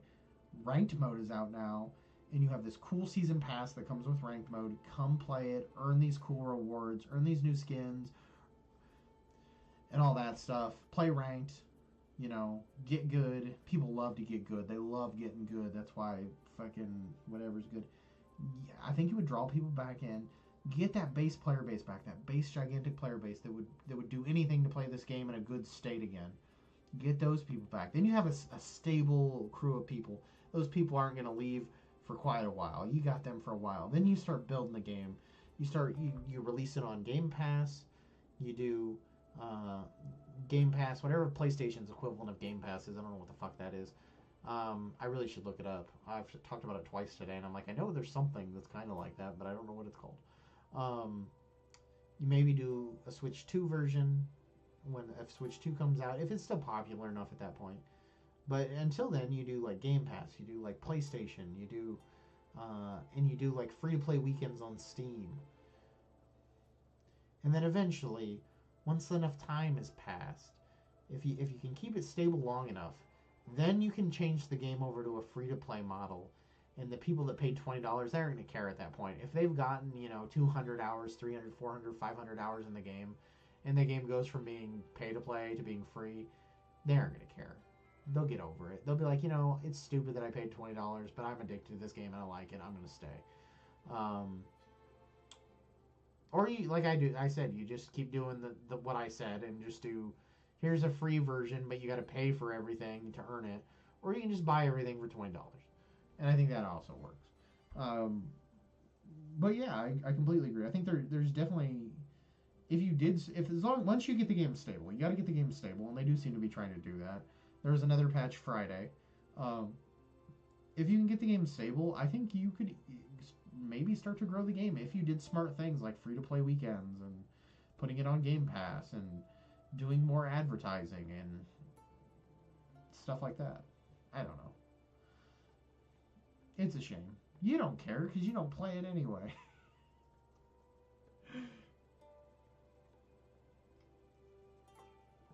It just means that you get to talk to me more. So there is the bonus of that. Everybody loves talking to me.